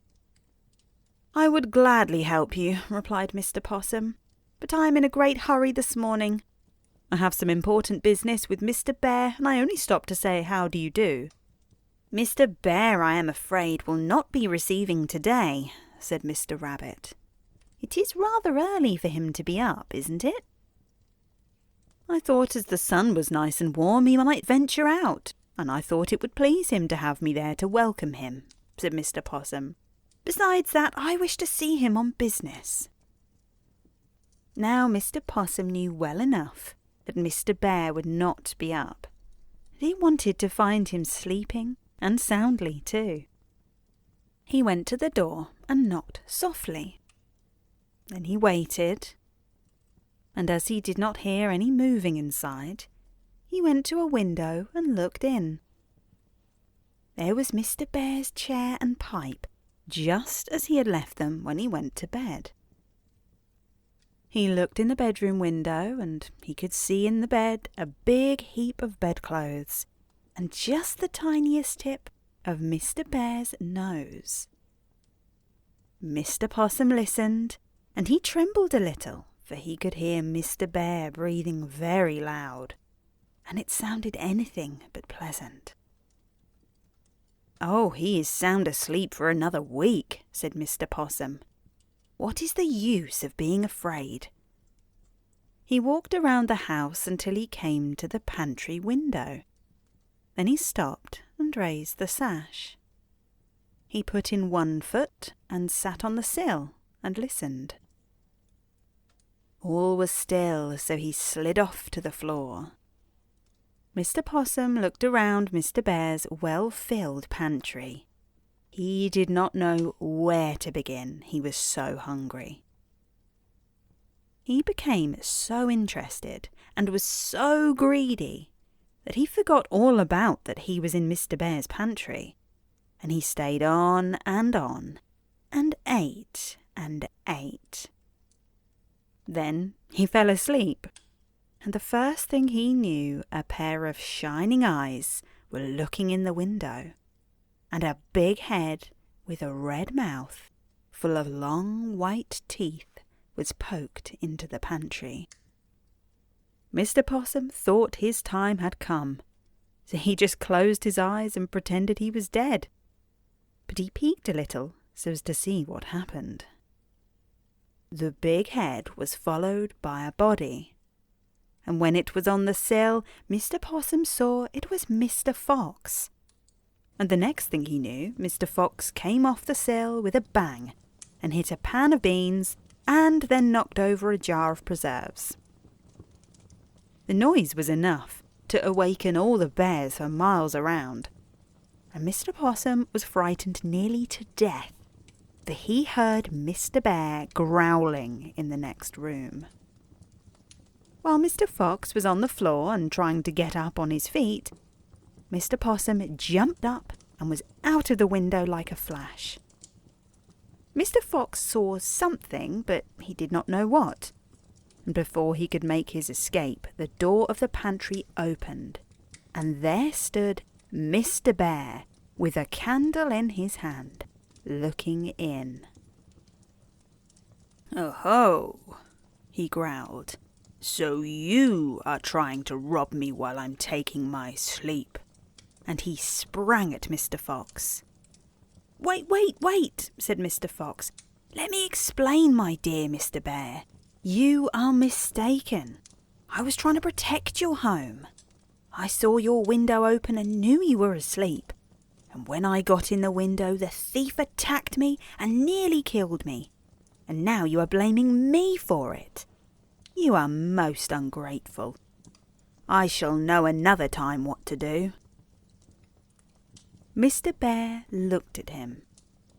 His mouth did not show any signs of food, and Mr. Fox opened his mouth and told him to look.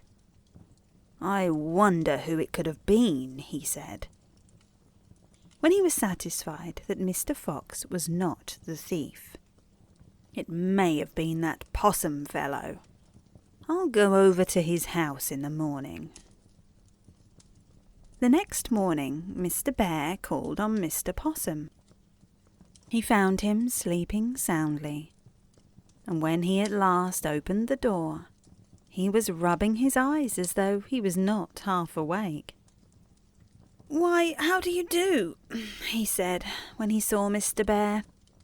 "I did not suppose you were up yet." "You didn't?" asked Mr. Bear, and then he stared at Mr. Possum's coat. "What's the matter with your coat?" he asked. "You have white hairs sticking out all over you, and the rest of your coat is almost white too." Now Mr. Possum had a black coat before, and he ran to the mirror and looked at himself. It was true. He was almost white. He knew what had happened. He was so frightened when he was caught in Mr. Bear's pantry by Mr. Fox, and he heard Mr. Bear growl, that he had turned nearly white with fright.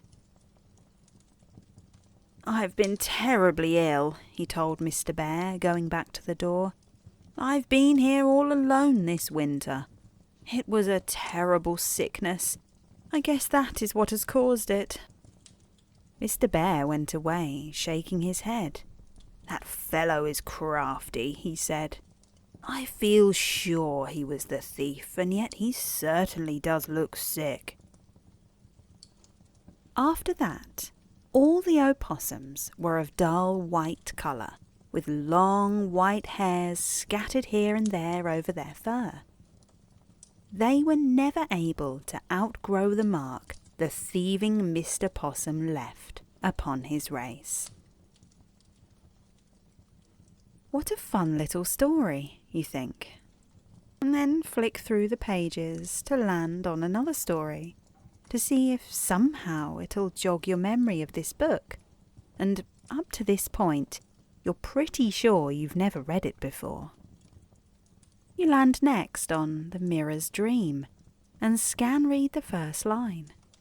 How fun that this should be the story of an old attic, when I'm up here doing mine. The Mirror's Dream. The very idea of putting me in the attic, said the little old-fashioned table, as it spread out both leaves in a gesture of despair. I have stood in the parlour downstairs for 50 years, and now I am consigned to the rubbish room. And it dropped its leaves at its side with a sigh. I was there longer than that, said the sofa. Many a courtship I have helped along. What do you think of me? Asked an old mirror that stood on the floor, leaning against the wall. To be brought to the attic after reflecting generation after generation. All the famous beauties have looked into my face. It is a degradation from which I can never recover.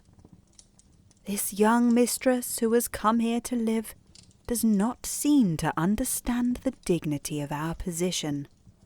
Why, I was in the family when her husband's grandmother was a girl, and she has doomed me to a dusty attic to dream out the rest of my days. The shadows deepened in the room, and gradually the discarded mirror ceased to complain. It had fallen asleep, but later the moonlight streamed in through the window and showed that its dreams were pleasant ones, for it dreamed of the old and happy days. The door opened softly, and a young girl entered.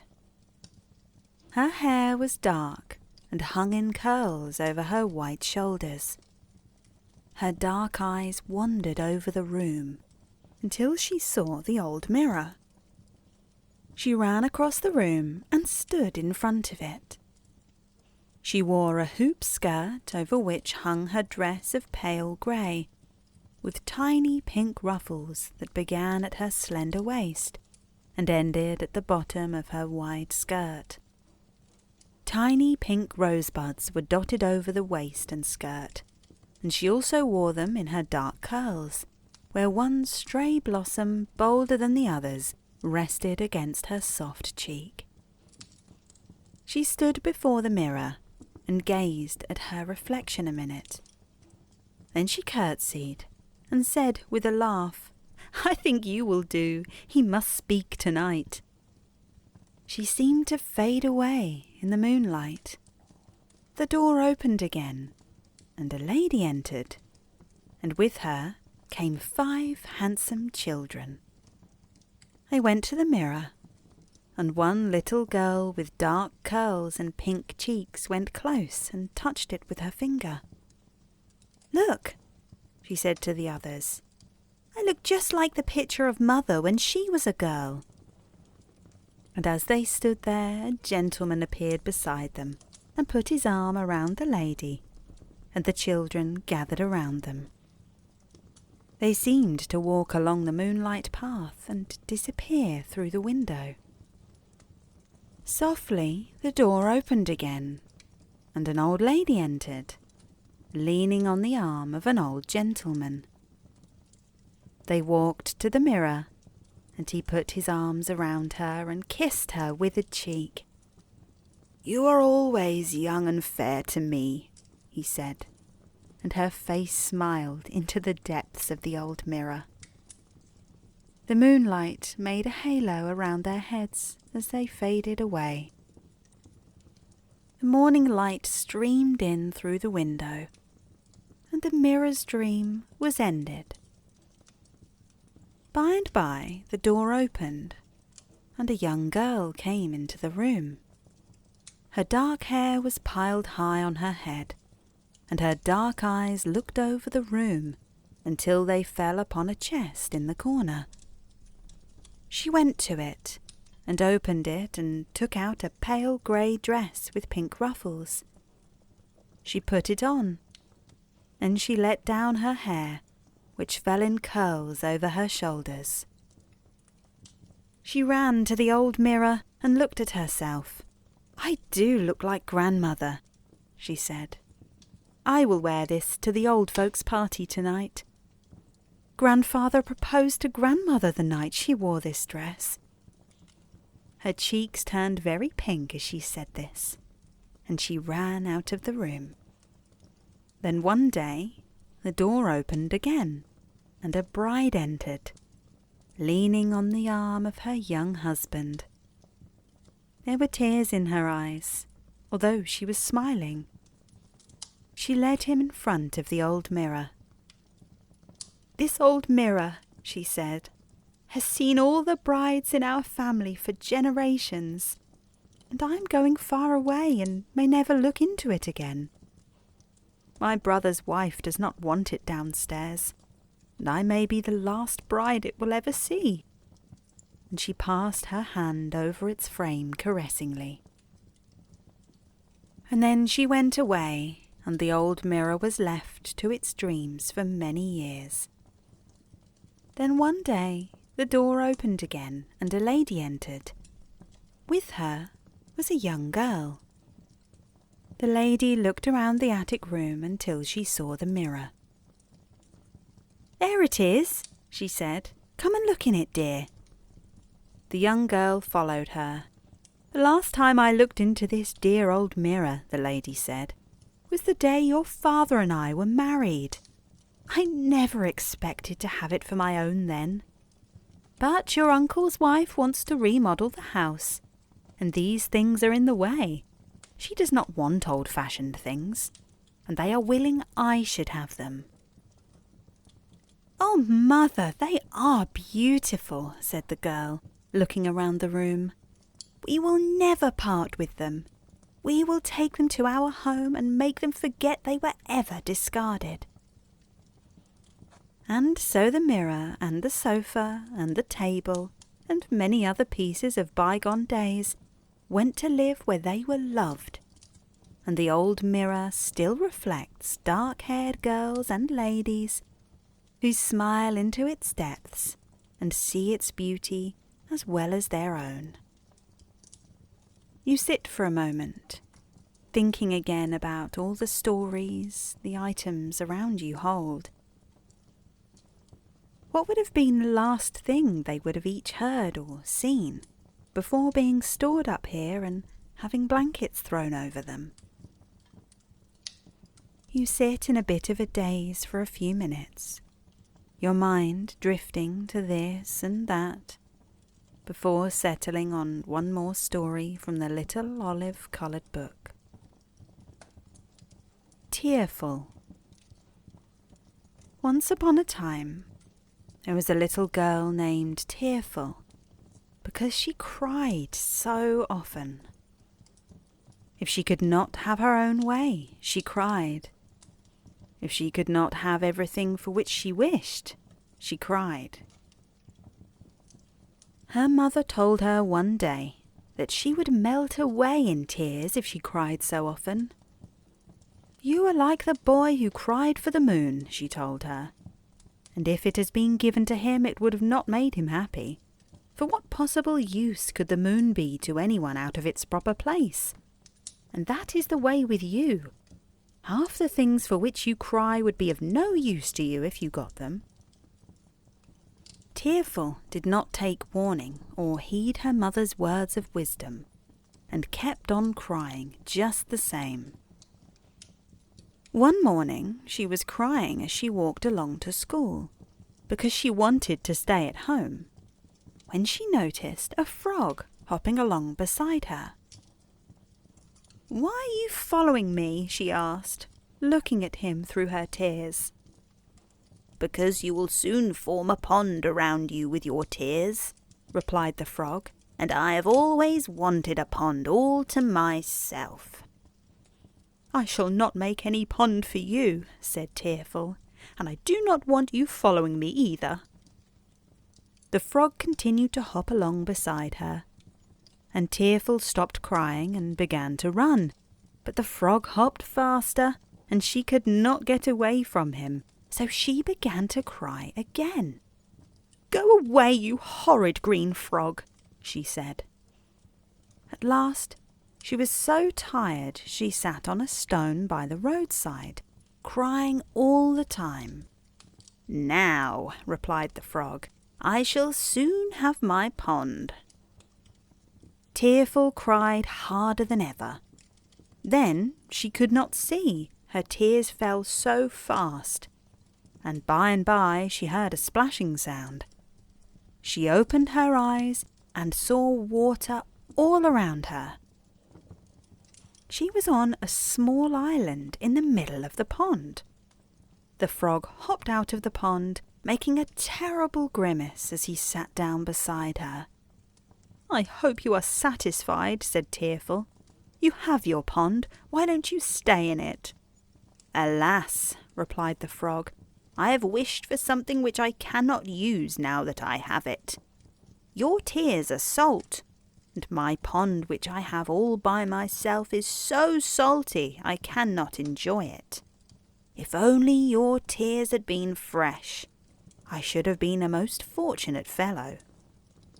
"You needn't stay if you don't like it," said Tearful, "and you needn't find fault with my tears either," she said, beginning to cry again. "Stop, stop," cried the frog, hopping about excitedly. "You will have a flood if you keep on crying."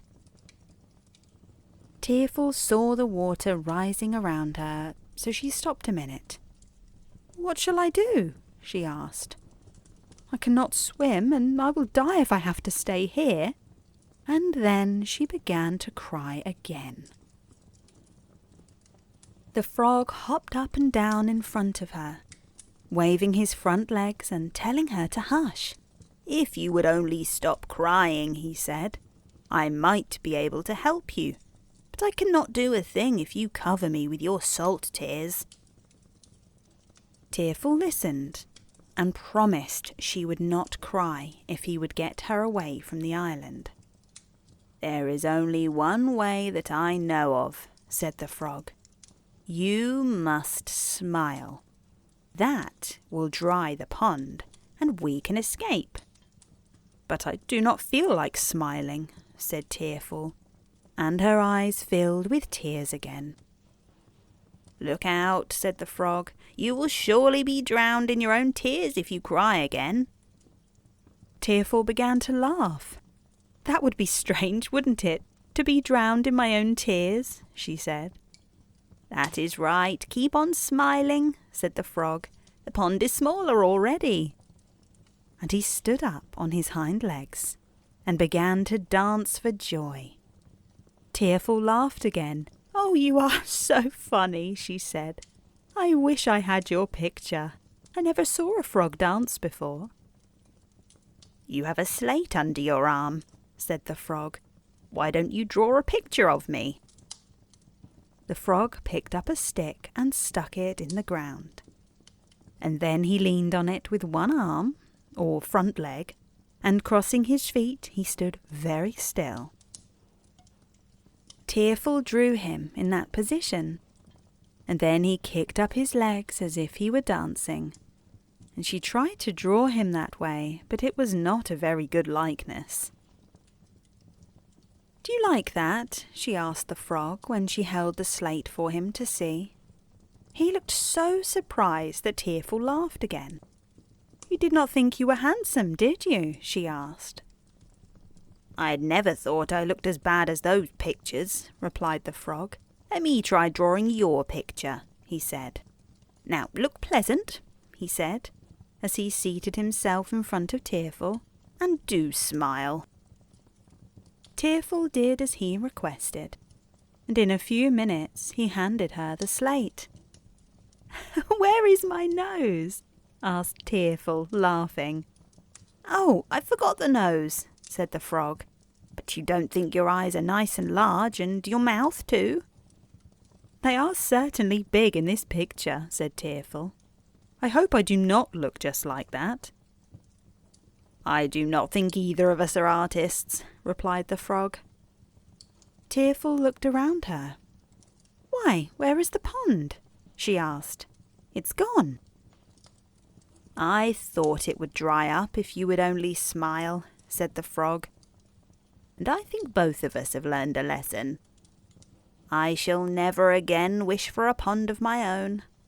I should be lonely without my companions, and then it might be salt, just as this one was. And you will surely never cry over little things again, for you see what might happen to you. I feel much happier smiling, and I do not want to be on an island again, even with such a pleasant companion as you were." "Look out for the tears, then," said the frog, as he hopped away. On that note, you shut the book, thinking about what a funny little story about friendship that was. You're sure you've never heard it before, but it was very sweet and a nice message all the same. In a bit of a daze, you pop the book back in its box where you found it and close the flaps. You figure time must be getting on, and you were only supposed to be up here to clear a little space for when the repair people come. Never mind, you've done most of it now. To finish the job, you grab those boxes, the ones labelled school, toys, and the blank one that contains all your books, and carefully bring them down from the attic one by one. You're surprised that on descending the ladder, it seems to be getting dark. The bright sun is now low, casting warmer colours through the windows, like when logs in a fire have burned down to embers. It's a cosy sort of light, a light that makes you want to switch the lamps on in the house and start cooking something comforting for dinner, which, you think, it must be about time for. Grabbing your lantern and shutting the hatch, you come back down to the landing and down the stairs. How dusty your clothes are. What a perfect excuse to get into something more cosy. Your dressing gown, perhaps, and make a comfy spot on the sofa. First, you head to the kitchen, pull out some veggies from the cupboard under the drainer, and begin chopping. With a heavy pan on the heat, you add a little bit of butter. Fry off some onions and let the savoury smell mingle with the comforting, dusty smell of the attic that's on your clothes. Crumble, your plump orange cat, weaves between your legs as you prepare food, purring his joy at having some company after a day on the sofa fast asleep. You'll pop some biscuits in his bowl after. In a few moments, you've added the celery, the leeks, peas, mushrooms, carrots, and potatoes to the pot, along with some stock. Your stomach rumbles loudly. After all, you've been upstairs for a long while. With a twist of a bunch of dried herbs you grew yourself, added in for good measure. You pop a lid on the pot and turn it down to a simmer. You take a moment to appreciate the fact that you got what you needed done in the attic. Dinner's smelling Moorish already, and you're off to have a nice hot shower while it simmers down into a thick gravy and soft, sweet veggies. You should feel proud of that. Plus, you indulged in some forgotten childhood tales too. Bickies in the cat bowl satisfy Crumble as he trots straight to it at the tinkle of the kibble hitting the ceramic. And now all you have to do is get comfy and relax with your meal after you've washed the attic smell and dust away. What a perfectly contented end to a productive day. The end.